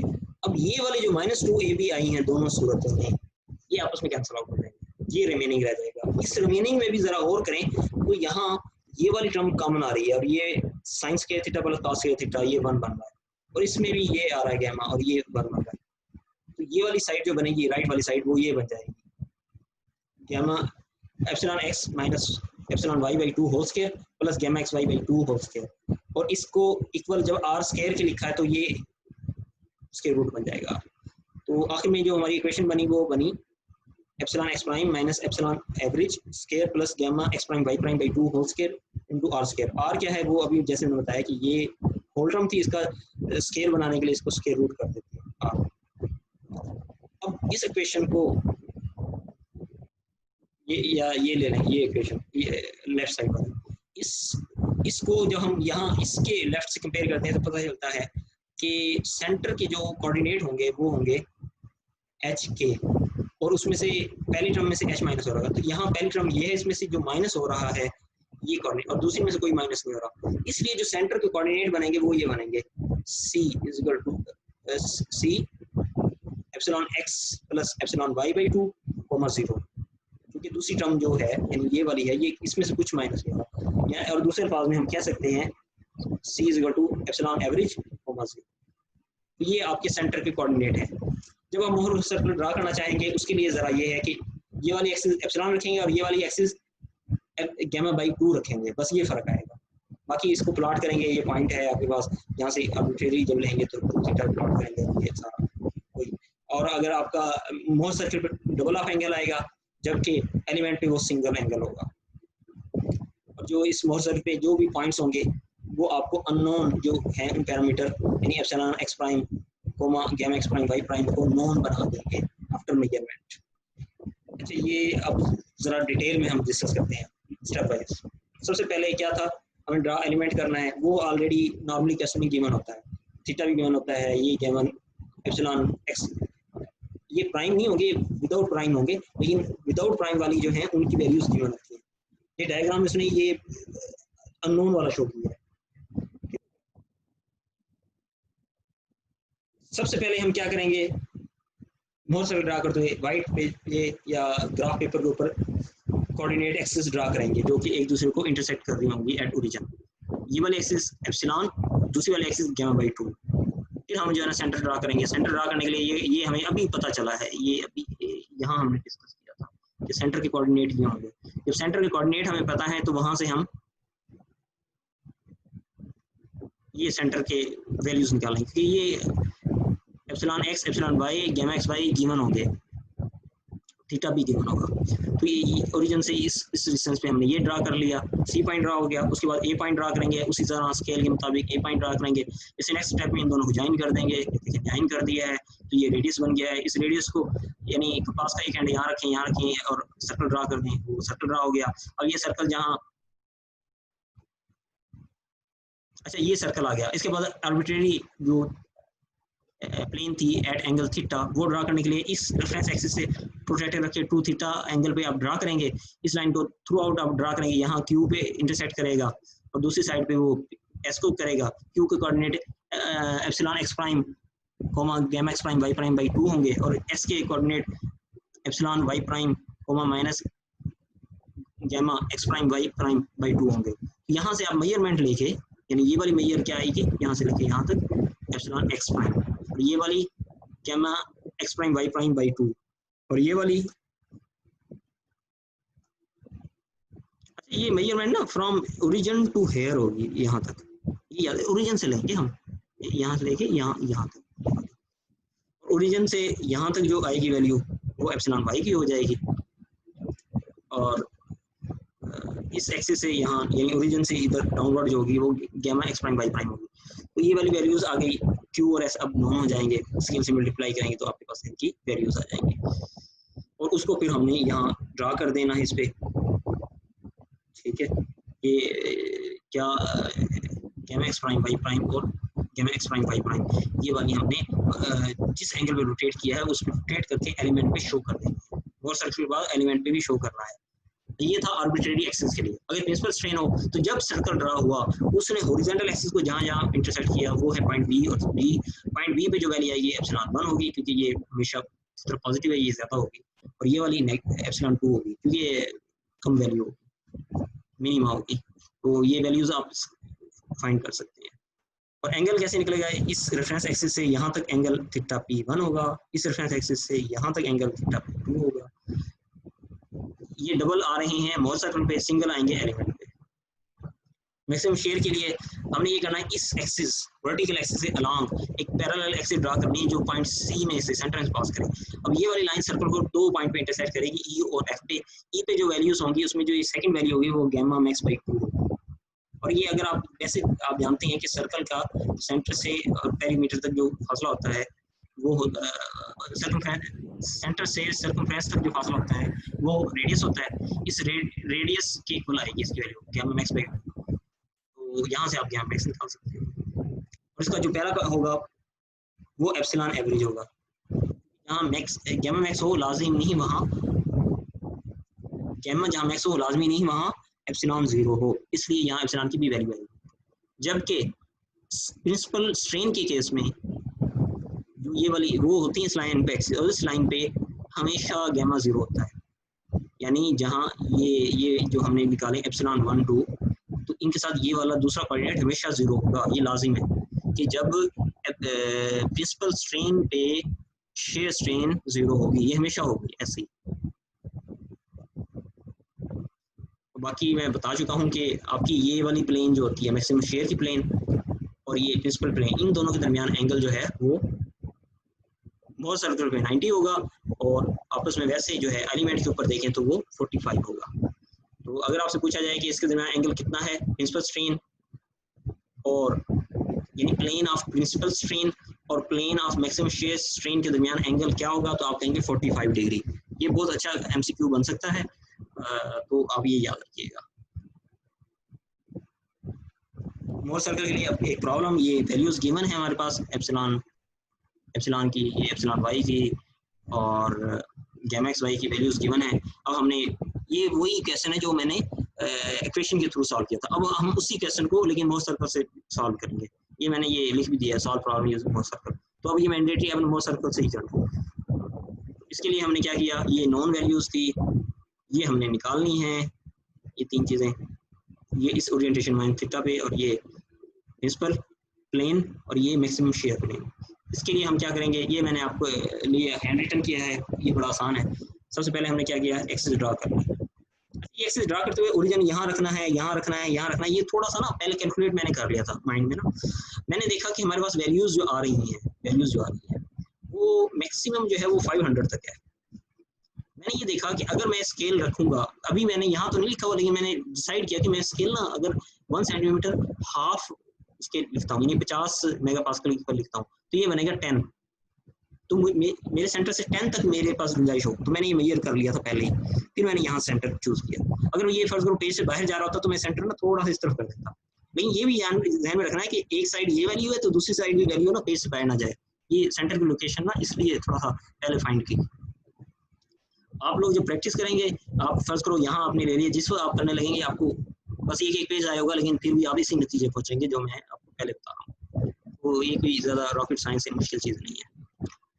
पैरेलल 2 लाइन ड्रा कर ली, जहाँ इंटरसेक्ट किया वो रीजन था, उसके ये सेंटर के कोऑर्डिनेट हमने निकाल लिए। कोऑर्डिनेट कितना है 100, तो इस यहाँ से लेके यहाँ तक मैंने मेजर किया, लेकिन उससे पहले स्केल रखूँगा। मैंने स्केल रखा, ये एक मिनट मैं अगली स्लाइड शो करता हूँ आपको। ये सबसे पहले मैंने ना स्केल रखा 1 सेंटीमीटर 50 × 10⁻⁶। ये स्ट्रेन इसकी कोई यूनिट नहीं है, और 1 सेंटीमीटर 52 दोनों यानी एक्स के एप्सिलॉन एक्सिस ये गैमा बाई 2 एक्सिस के लिए जो मैंने स्केल रखा वो सेम रखा, जो कि 50 × 10⁻⁶ था। तो मैं अब जो ना प्लॉट सेंटर में यहाँ कर रहा हूँ। ये जरा अगर आप देखें तो ये टोटल 100 है, 50 का 1 हो तो ये 2 सेंटीमीटर यहाँ मैंने पॉइंट मार्क कर दिया। पॉइंट मार्क करने के बाद फिर मैंने ए पॉइंट मार्क किया। ए पॉइंट जो है वो क्या, जरा देखते हैं ए पॉइंट में होगा क्या, एप्सिलॉन एक्स और gamma x y. Epsilon x की वैल्यू क्या थी, जरा देख लेते हैं दोबारा। एप्सिलॉन एक्स की वैल्यू है 500, ये 10 सेंटीमीटर होना चाहिए, और इसकी वैल्यू है 200, तो ये कितना होना चाहिए,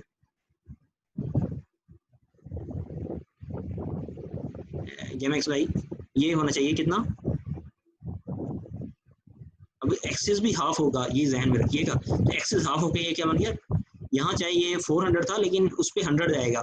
100 के लिए फिर हम कितना नीचे जाएंगे, 2 सेंटीमीटर। ठीक हो गया, यानी इस पॉइंट को यहाँ एक मिनट, ये सेंटर के बाद जो आ रहा है, हाँ इस पे ये ए पॉइंट ड्रा करते हुए ये मैं यहाँ से लेके यहाँ तक 2 सेंटीमीटर नीचे आया, और फ्रॉम हेयर टू हेयर मैं 10 सेंटीमीटर है। तो फिर मैंने पॉइंट ए ड्रा कर लिया। सी पहले था, ए आया, प्रकार ये इसी तरह रख के आप सर्कल ड्रा कर लें। ये सर्कल जो है ये सर्कल ड्रा हो गया। इस सर्कल ड्रा होने के यानी ड्रा सर्कल ये मैंने इधर लिखा हुआ है। इसके बाद फिर क्या करेंगे, यूजिंग प्रोटेक्टर यहाँ से हम एंगल 2 थीटा, जो कि थीटा कितना है -30, 2 थीटा -60 होगा, तो यहाँ से -60 मैंने ड्रा कर लिया। -60 ने जहाँ सॉरी ये वाली लाइन थी सी ए, इससे नीचे आऊंगा मैं ये क्योंकि माइनस है ना इस वजह से, तो इसलिए यहाँ क्यू पॉइंट पे किया। ये क्यू पॉइंट के मैंने कोऑर्डिनेट लिए, ये देखें ये कोऑर्डिनेट ये कितना है 4.2 सेंटीमीटर, ये मेजरमेंट में एरर हो सकते हैं, आपकी मेजरमेंट में भी एरर हो सकते हैं, यानी वैल्यूज़ में 10-15 मेगा पास्कल या इसकी केस में स्ट्रेंज के केस में अगर थोड़ा बहुत ऊपर 10 यूनिट ऊपर नीचे हो जाए तो इसमें इशू नहीं है, क्योंकि यहाँ सिर्फ प्रोसीजर हम देख रहे हैं और ये एक्यूरेट नहीं है। अगर हम एक्यूरेट टेक्निक यूज़ करें यानी सॉफ्टवेयर यूज़ करें टू ड्रा द सर्कल, फिर शायद हमें ना बेहतर मिल जाए। और सबसे बेहतर जो हमें वैल्यूज़ मिलती है वो एनालिटिकल इक्वेशन से मिलती है। इसको हम सिर्फ इसलिए करते हैं कि ये ड्रा करना आसान है मोर सर्कल, और इस पर अगर फर्ज करो आपने थीटा यानी एक दफ़ा ड्रा कर लिया, -30 पे करना था, आपको यहाँ से वैल्यू आ गई। फर्ज करो आपने ड्रा कर लिया और आपको अब चाहिए -40 पे, तो आप जस्ट इसी सर्कल के अंदर ड्रा करेंगे, यानी एक लाइन जस्ट ड्रा करनी है और आपको वैल्यूज़ मिल जाएंगी। तो मफहूम ये हुआ कि मोहर सर्कल आसान है ड्रा करना। दूसरा ये कि आपकी मल्टीपल अगर आपने ओरिएंटेशन पे फाइंड करना है, यानी मल्टीपल थीटा है, एक क्वेश्चन में ना कई पार्ट्स हैं, थीटा कभी -30 है, कभी -40 है, कभी उन सब की आपने आपस में कंपैरिजन करना था, तो मोहर सर्कल एक बार ड्रा करके आप वो जस्ट लाइन ड्रा करते जाएंगे और ये वैल्यूज लेते जाएंगे। एनीहाउ मैं पहले पार्ट पे था कि यहाँ से यहाँ तक आए, ये इसने ये -60 पे ड्रा किया, इसने लाइन इंटरसेक्ट किया यहाँ Q और S पे। अब ये वैल्यूज मैंने निकाली हैं 4.2, और 4.2 को मैंने स्केल से मल्टीप्लाई किया तो एप्सिलॉन x प्राइम की वैल्यू आ गई, ये एप्सिलॉन x था, ये वाली ना ये। और फ्रॉम ओरिजिन टू हेयर ये तकरीबन 8 बन रही थी या 8.05, ये थोड़ा सा मेरा एरर है, ये तकरीबन 8 से के करीब होनी चाहिए थी, ये ह्यूमन एरर की वजह से, तो ये इसकी वैल्यू 402 बनी है। और गैमा एक्स वाई इस क्या आएगी, इसका डबल ये आ जाएगी। और एप्सिलॉन वाई प्राइम वो यहाँ आप क्लियर करेंगे, यहाँ से ओरिजिन से यहाँ तक ये -0.2, माइनस इसलिए कि ये ओरिजिन से आप लेफ्ट साइड पे जा रहे हैं, -0.2 को आपने मल्टीप्लाई किया स्केल से तो ये वैल्यूज आ गई। तो ये आपका पार्ट ए कंप्लीट हो गया। इसी सर्कल से अब हम पार्ट बी पे जाते हैं। पार्ट बी पे जाने के लिए क्या करेंगे कि हमने यहाँ वैल्यू फाइंड करनी है, ओरिजिन से लेके यहाँ तक जो वैल्यू आएगी, और वो वैल्यू हमारे पास जो मैंने कैलकुलेट किया 10.3 है, ये थोड़ा सा एरर के साथ है। बहरहाल इसको 50 मल्टीप्लाई करेंगे ये 515 आ जाएगी, और जो यहाँ से यहाँ तक वैल्यू है वो 6.3 है। अच्छा ये माइनस में लिखना भूल गया, ये इससे नेगेटिव है, ये माइनस होना चाहिए इधर, ओरिजिन से ना नेगेटिव है, इस वजह माइनस यहाँ, ये आप काइंडली यहाँ लिखिएगा, ये माइनस होना चाहिए।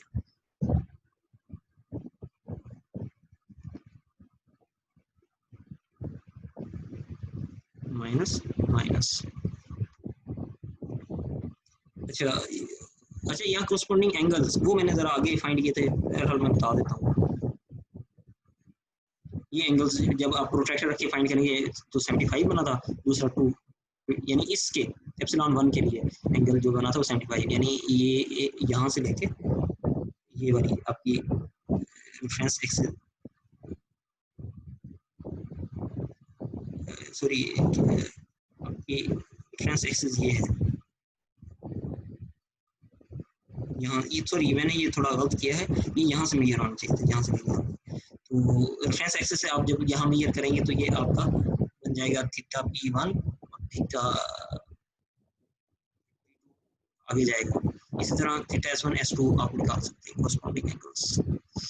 कहने का मतलब है कि आपने एक दफ़ा ड्रा कर लिया circle, best is to use the protractor and ruler to find कितने सेंटीमीटर है, उस सेंटीमीटर को आप मल्टीप्लाई करेंगे स्केल से, आपको आंसर आ जाएगा। तो ये मैंने जना थोड़ा जूम करके दिखाया है यहाँ, इसकी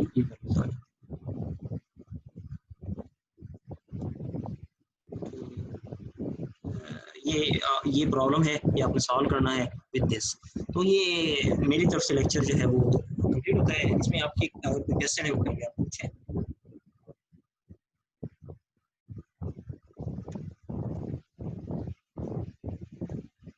ये मलिका महविश बेटा, आपका कोई है क्वेश्चन?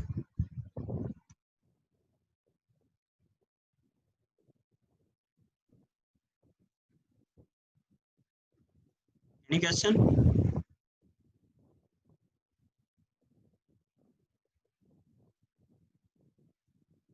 ये मुझे हैदराबाद शो हो रहा है, आपका क्वेश्चन है कोई?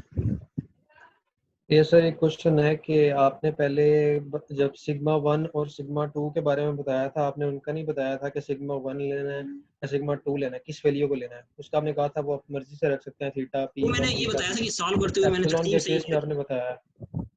जी सिग्मा केस में भी बिल्कुल इसी तरह ही है, सिग्मा के केस में भी बिल्कुल इसी तरह ही है, वो होना चाहिए था उस वक्त शायद मैं स्किप कर गया हूँ। तो असल में मेरा अपना जो एक्सपीरियंस है वो ज़्यादातर है क्लासरूम में फेस टू फेस पढ़ाने का, तो उसमें ये चीज़ें कवर हो जाती थी। ऑनलाइन में जो हमारा था कुछ चीज़ें ऐसी थी जो स्किप हो गई हैं सिर्फ इस वजह से कि टेक्नोलॉजी नहीं थी, मैं सीख रहा था कि how to make online videos. आप देखिए मेरी 7 मिनट की वीडियो पे मेरे कोई 2.5-3 दिन लग जाते हैं, शुरू में लगते रहे हैं, अब थोड़ा कम लगता है टाइम से, लेकिन स्टिल आप लोगों के लिए वो सिर्फ 7-8 मिनट होते हैं, लेकिन पीछे जो है ना काफ़ी वर्किंग होती है उसके, डिफरेंट कलर करना, ऑडियंस के लिए अट्रैक्टिव करना, और फिर ये कि उसका साइज एमबीज कम रखने के लिए उसको ऐसे सॉफ्टवेयर पर रिकॉर्ड करना जो कम एमबीज लेता हो, क्वालिटी भी ठीक रहे, और उस वक्त जो है नॉर्मली फ़ैन भी बंद करके मैं रिकॉर्ड करता रहा हूँ ताकि आप लोगों को वॉइस ना जाए। तो फेस टू फेस उसमें फ़र्क है, उस वजह से शायद वो स्किप कर गया, बट ये वाली बात ना उसके लिए भी वैलिड है, स्ट्रेस के केस में भी वैलिड है और स्ट्रेन के केस में भी वैलिड है कि आप पहले वो करेंगे फिर उसको उसमें पुट करके ना वो करें।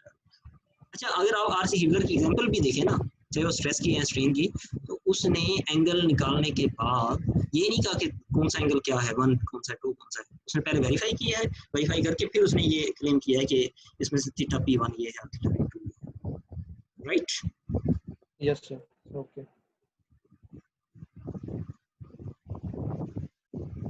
Any more question? ये आसिफ एक स्टूडेंट मुझे शो हो रहा है, आपका कोई क्वेश्चन है? एक मैं शुरू से शुरू करता हूँ, ये पहले पे मुझे जो शो हो रहा है वो मलिका महविश, बेटा आपका कोई क्वेश्चन है? Are you online? I think she is not online. अच्छा, हैदर से हो चुकी है। कासिम, कासिम आपका क्वेश्चन है कोई? कासिम, कासिम भी ऑनलाइन नहीं है। हमजा नासिर आपका कोई क्वेश्चन है? नो सर, कोई क्वेश्चन नहीं मेरा। कौन बोल रहा है ये? सर मैं कासिम बोल रहा हूँ। अच्छा, हमजा नासिर आपका क्वेश्चन है?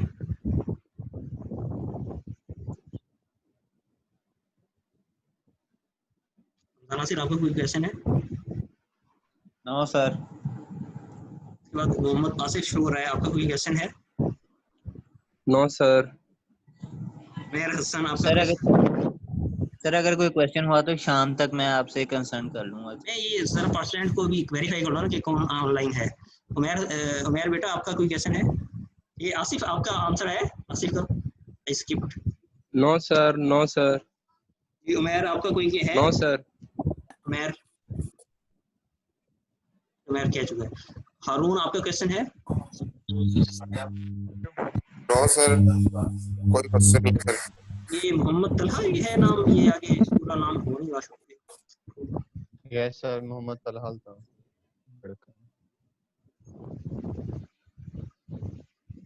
जी मोहम्मद तलहा आपका क्वेश्चन है कोई? No sir. एक कासिम इमरान आपका question? Qasim Imran no sir, कोई क्वेश्चन नहीं है। ये मोहम्मद फरहान है अगर मैं गलती नहीं। No sir.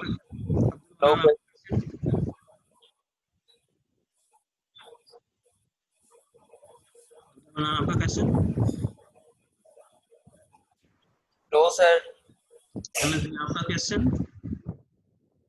सर फिलहाल तो कोई नहीं है सर, इंशाल्लाह अगर आज शाम तक सर इसको थ्रो आउट करते हैं तो फिर अगर कोई मसला होगा तो आपसे कंसर्न करेंगे सर। अच्छा, मैं किसी का नाम स्किप कर गया हूँ यहाँ, वो काइंडली मुझे बता दे, मैं इसके बाद ये सेशन क्लोज करता हूँ। सर अब्दुल मनान। जी आपका है क्वेश्चन कोई? No question.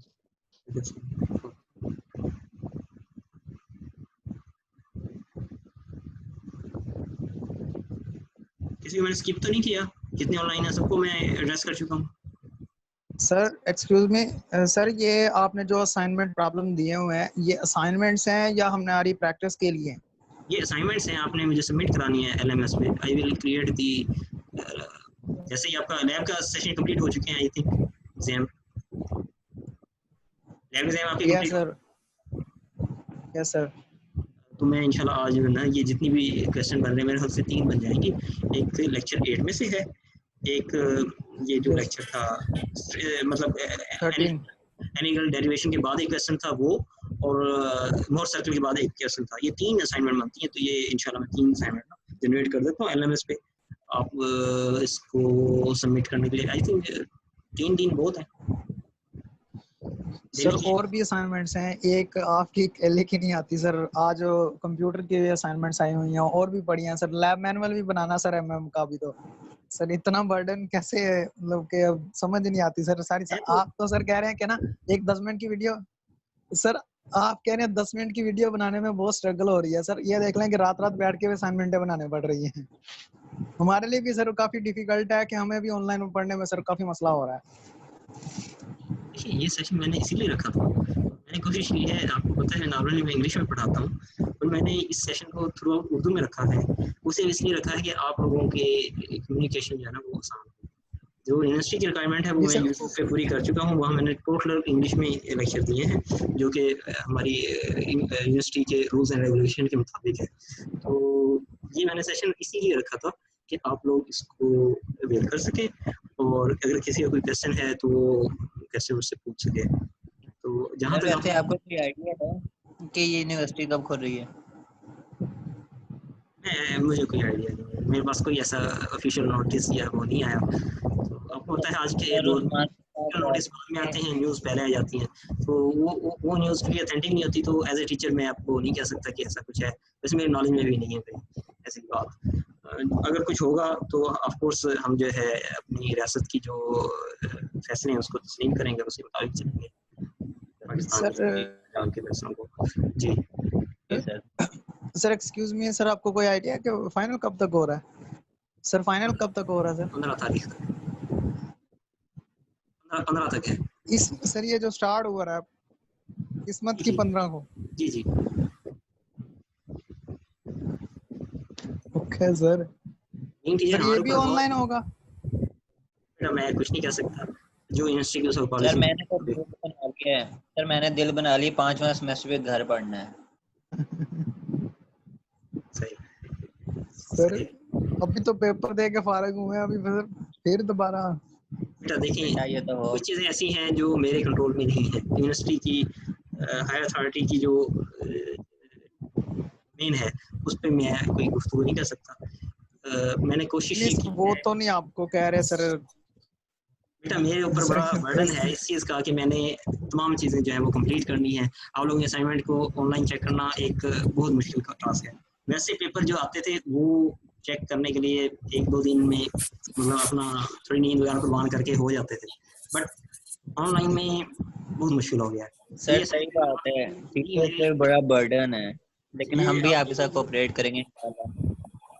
ये हमारे लिए भी बड़ा मसला है, लेकिन ये कि एचओडी साहब की ताज़े हिदायत हैं कि हमें एटलीस्ट मतलब असाइनमेंट जो है वो 4 से ज़्यादा होनी चाहिए और क्विज़ेस भी होने चाहिए। तो पहले तो मैं क्विज़ नहीं ले सका, अब जो है कोशिश करूँगा कि आपको बता के क्विज़ जो है ना वो कुछ कंडक्ट कर लीजिए। पहले आप असाइनमेंट जमा कराएं। तो मैं आपसे ये पूछ रहा था कि 3 दिन इनफ हैं, ये 4 दिन?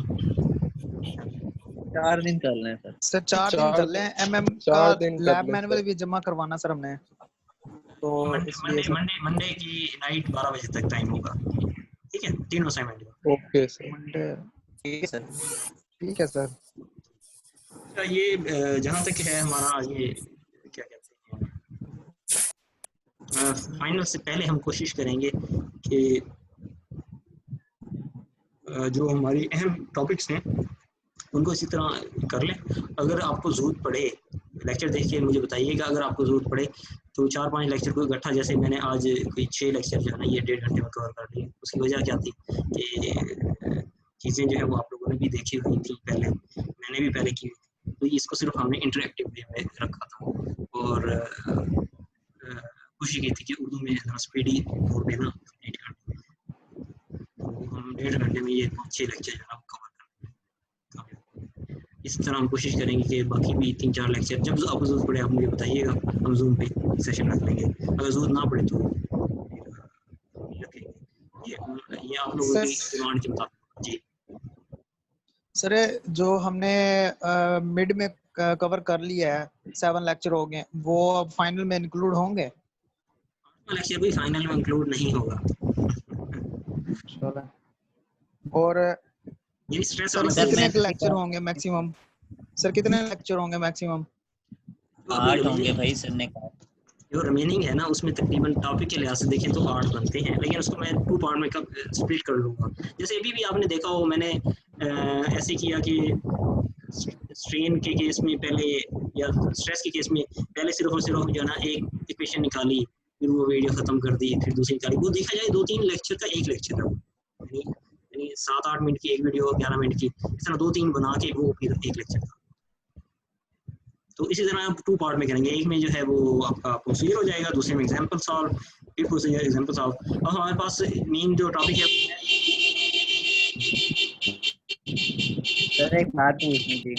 जी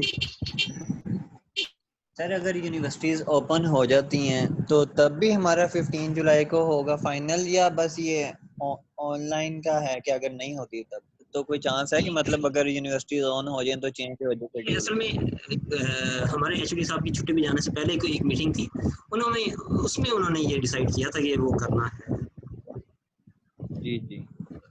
सही बताऊं तो मैं टेक्नोलॉजी की यूज़ की वजह से ना उतनी प्रॉपर वे में अपलोड पहले नहीं कर पाया, लेकिन अब आप देखेंगे अगले 3-4 दिन में शायद मैं ना सारी कंप्लीट कर लूँ, क्योंकि वो ज़्यादातर है क्वेश्चन से पहले वो हैंड रिटन। जैसे आज ये वाली आखिरी जो आपने मोर सर्कल का देखा है, ये मैंने हैंड रिटन किया था, तो ये बड़ी जल्दी कंप्लीट हो गया।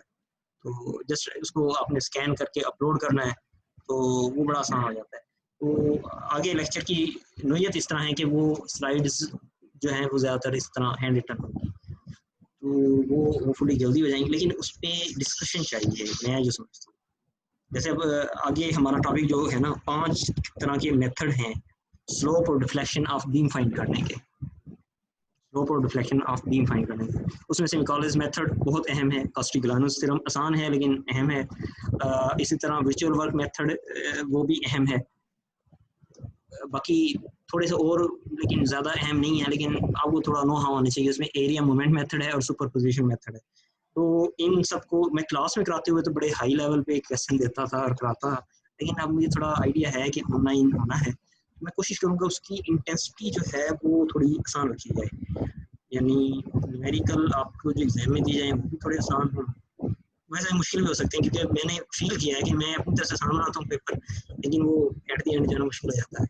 तो स्टूडेंट्स की नज़र से देखें तो लेकिन जहाँ तक पढ़ाने के ताल्लुक है कोशिश करूँगा आसान वाले क्वेश्चन उसमें मैं इंक्लूड करूँ। सर एक्सक्यूज मी सर, वो मिड वाला सीन ना करिएगा कि हमने सबमिट करवा दिया, फिर आपने सर 1 घंटा 10 मिनट उसका टाइम बढ़ा दिया। सर पहले ही सर उसका लेंथी है तो सर 1 घंटा 10 मिनट नहीं, वो तो बेटा देखिए आप बहुत ज़्यादा वो ना हो, हर चीज़ को उस तरह तराजू पे नहीं तोला जा सकता। ये अल्लाह ताला का काम है कि वो इंसान के हिसाब कैसे लेगा, और वो रब ही सर वो तो ठीक है सर, आपकी हमारी एक कैपेसिटी नहीं होती। एक स्टूडेंट है वो ये उसकी वहाँ मतलब मैंने जो सोचा जो घंटा आगे किया उसकी मैंने घंटा किया था, 1 घंटा 10 मिनट नहीं किया, ये आप गलत कह रहे हैं 1 घंटा 10 मिनट।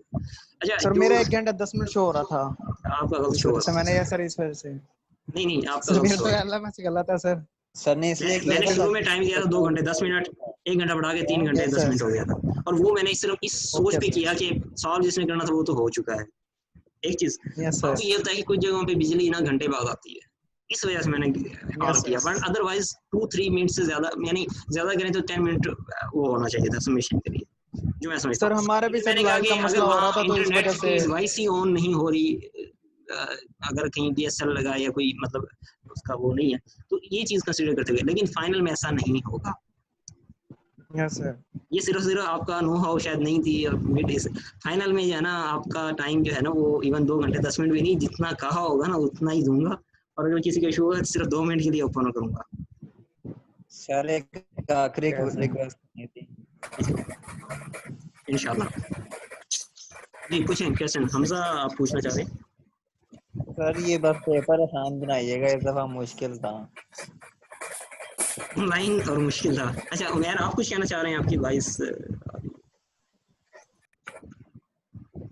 म्यूट कर दिया। किसी और का कोई सर क्वेश्चन? फाइनल में तो जी पूछे।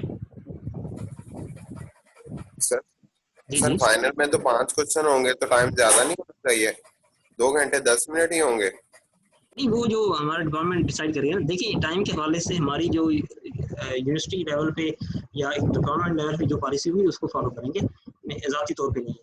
और ये हमें एचओडी साहब ने कहा था कि अभी ये थोड़ा स्टूडेंट्स को मसला होगा तो आप थोड़ा टाइम एक्सटेंड कर देना।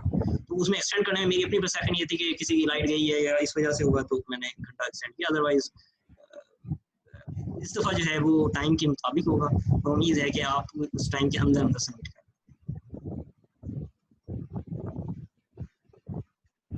बाकी 5 क्वेश्चन का आप कह रहे हैं वो अभी टीचर के हाथ में है, वो 3 क्वेश्चन दे 5 दे, क्योंकि अब यूनिवर्सिटी की पॉलिसी थोड़ी सी चेंज हुई है।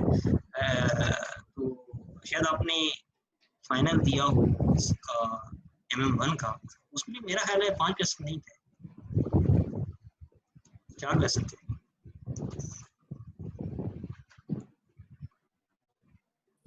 जी सर याद है वो MM1 का। हो सकता है यहाँ 2 क्वेश्चन, यानी ये यूनिवर्सिटी में थोड़ा समझें कि यूनिवर्सिटी की असेसमेंट होती क्या है। यूनिवर्सिटी में टीचर को ही क्यों कहा जाता है, जैसे बोर्ड होता है वैसे नहीं किया जाता। इसकी बेसिक वजह ये है कि आपकी जो फैकल्टी होती है वो हाईली क्वालिफाइड होती है और अपनी फील्ड में स्पेशलाइज्ड होती है, और जो सब्जेक्ट होते हैं वो बड़े स्पेशल होते हैं। जैसे अब अगर मैं मैकेनिक्स ऑफ मटेरियल और ये 5 साल से 6 साल से पढ़ा रहा हूँ, और इसमें मैं चीज़ें जो है जिस एंगल से देख सकता हूँ। एक और फैकल्टी मेंबर जिसने चाहे सब्जेक्ट पढ़ा हो लेकिन अभी उसकी कोई field of speciality heat and mass transfer या थर्मोडायनेमिक्स हो, तो शायद वो इस सब्जेक्ट को उस वे में नहीं बता सकेगा। और ये क्योंकि हमने इंजीनियर प्रोड्यूस करने होते हैं, यानी उनकी सोच ऐसी बनानी होती है। इंजीनियरिंग के आम बंदे में इंजीनियर फ़र्क सिर्फ सोच का होता है कि इंजीनियर उस एंगल से सोच सके और चीज़ों को टेक्निकली सोच सके और अप्लाई कर सके। ये हमारी होती है रिक्वायरमेंट। बाकी हमारा ये हरगिज़ मतलब नहीं होता कि आप जो है वो कोई रट्टा लगाएं या वो चीज़ें करें। हम जस्ट टेक्निक्स दे देते हैं, टॉपिक्स, और 4 सालों में हम क्या कर रहे होते हैं, आपको जस्ट टॉपिक बता रहे होते हैं, वो भी टॉपिक का भी टच दे रहे होते हैं, है ना। अगर आप उसको थोड़ा सा अपने तौर पे रिसर्च करें और देखें तो ये जो हम मुश्किल तरीन क्वेश्चन जो एग्जाम में देते हैं, अगर आप अपने शौक से पढ़ने लगे तो ये आसान तरीन क्वेश्चन में आ जाता है। अगर आप MIT की असाइनमेंट देखें, और एक स्टूडेंट है कल परसों आया था, उसने कुछ चीज़ें मुझसे शेयर की थी, MM1 की थी शायद वो, MIT के असाइनमेंट से मुताबिक।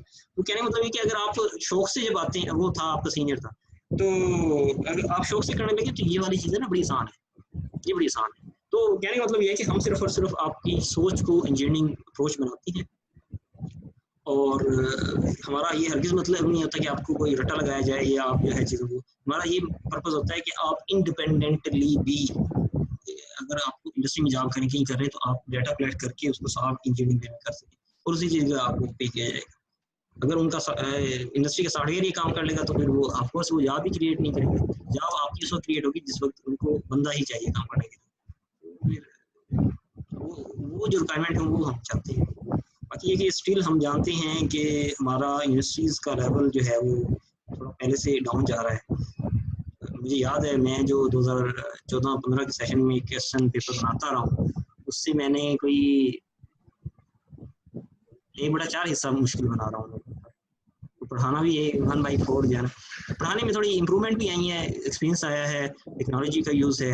तो लेकिन जहाँ तक पेपर बनाने की बात है तो वो तकरीबन अगर वो 100% डिफ़िकल्ट होता था, जबकि मैं उसको उस वक्त 50% डिफ़िकल्ट समझता रहा, या 60% as compared to MIT and those universities. तो अगर फ़र्ज़ करो उसको 100 समझ लिया जाए तो अब मैं जो पेपर बनाता हूँ वो 25% डिफ़िकल्ट होता है उस स्केल पे। तो इंटरनेशनली आपका पेपर कितने स्केल पे जाएगा आपको बताना। सर एक आपसे क्वेश्चन पूछना था।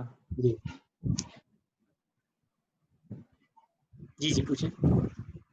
सर स्ट्रेस में कौन सी फोर्स होती है, टॉर्जन होती है या दूसरी होती है कोई? ऐसा कुछ MCQs का लाया था MM की लैब का जो पेपर था ना, तो हमने कहा आपसे पूछेंगे यार। क्वेश्चन रिपीट कीजिएगा। सर क्वेश्चन इतनी अच्छी तरीके से याद नहीं, लेकिन उसमें बेसिक ये था कि शेयर स्ट्रेस में ना कौन सी फोर्स आ रही होती है, टॉर्जन आ रही होती है या ट्विस्टेड, ऐसे कुछ था। याद या रखिए मैं आपने फोर्स का कहा, अब मैं तो चीज़ों बड़ा कीनली देखूंगा ना। आपने ये कहा कि शेयर स्ट्रेस है, तो फोर्स कौन सी होगी, टॉरियन या ट्विस्टिंग? तो बेटा बात ये है कि टॉरियन या ट्विस्टिंग जो है ना, ये फिनोमिनाज हैं, ये फोर्सेस नहीं है। सर एक मिनट में आपको ना पेपर निकालूं मैं आपको निकाल लें। सर एक सेकंड बस। सर ये क्वेश्चन था, when a shaft is subjected to a twisting moment, every cross section of the shaft will be under. और सर एमसीक्यूज में थे टेंसाइल स्ट्रेस, शियर स्ट्रेस। मैं क्वेश्चन नहीं पिक कर सका, रिपीट कीजिएगा। When a shaft is subjected to a twisting moment, every cross section of the shaft will be under. Or it is subjected to a twisting moment.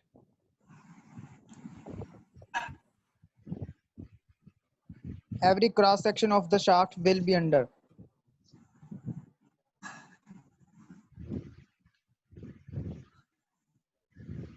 Shaft की बात कर रहे हैं। Yes sir.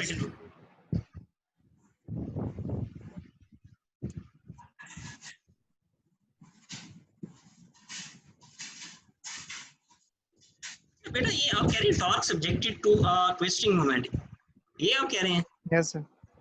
Sir, when a shaft is subjected. हाँ, torque की बजाय shaft होना चाहिए। हाँ, अब सही कहा आपने। Shaft, yes sir. मैं भी यही कहने लगा था कि शाफ्ट होना चाहिए जी। when shaft is subjected to a twisting moment, then every cross section of shaft will be subject, आगे क्या ऑप्शंस हैं? will be under. सर इसमें है था tensile stress, shear stress, compressive stress और bending stress. ये अगर मेरे पास व्हाइट बोर्ड होता तो मैं बड़ा आसानी से समझा देता। बहरहाल मैं कोशिश करता हूँ, अगर आपको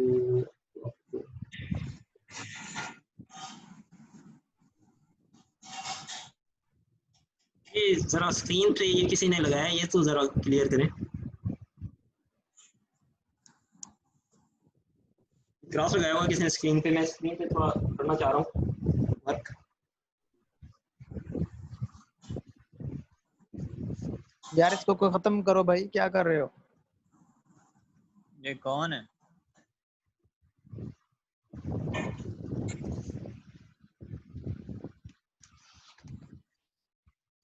बेटा अगर आपकी ये शाफ्ट है ना,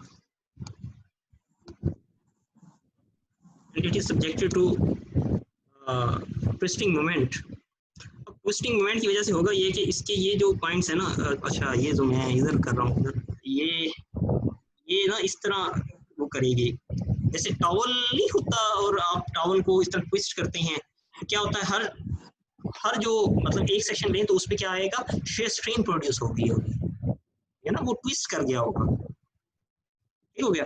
अगर इसमें यहाँ ये इस तरह इसके अबाउट इस तरह बेंड करने की कोशिश करे या इस तरह करे, तो ये जो है ना, ये बेंडिंग मोमेंट है।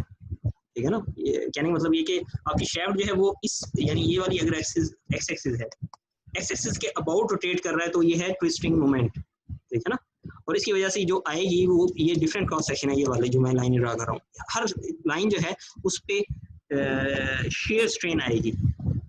लेकिन बेंडिंग मोमेंट कब आएगा? बेंडिंग मोमेंट उस वक्त आएगा जब यहाँ ये इस तरह ये अप्लाई कर रहे हो, तो उसकी वजह से ये जो है आपका शाफ्ट जो है ये ना बेंड होने की कोशिश करे, या फिर इस तरह बेंड होने की कोशिश करे, तब होगी बेंडिंग मोमेंट। अब आ जाते हैं टेंसाइल। टेंसाइल ये कि जिस वक्त आपकी मतलब अगर बीम ये है, इस पे जो है इस तरह अगर लग रही हो, तो ये आपकी क्रिएट करेगी टेंसाइल। और कंप्रेसिव उस वक्त होगा जिस वक्त इसके अपोजिट यानी इस डायरेक्शन में लगे। ठीक है ना, ये डिफरेंट वे हैं ये करने के।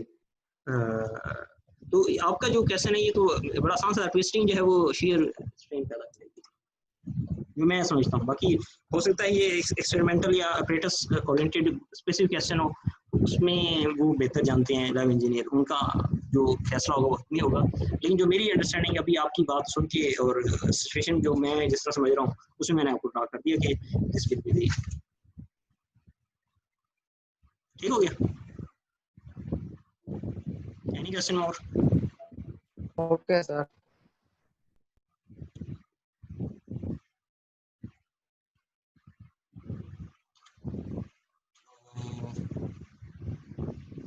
ठीक है फिर क्लास, किसी और ने कोई पूछना हो तो पूछे, नहीं तो फिर मैं क्विट करता हूँ।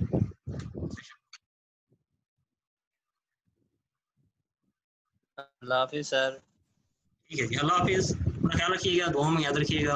अगर हो सके तो मेरे वो रूममेट के जो भाई वफात पा गए थे, छोटे भाई, उनके लिए आप जो है ना वो जो मुस्लिम है उनको मैं कह रहा हूँ कि वो अव्वल आखिर दूसरी एक दफ़ा कलाम शरीफ 3 दफ़ा कुल हुआ पढ़ के ना उनको सारे साथ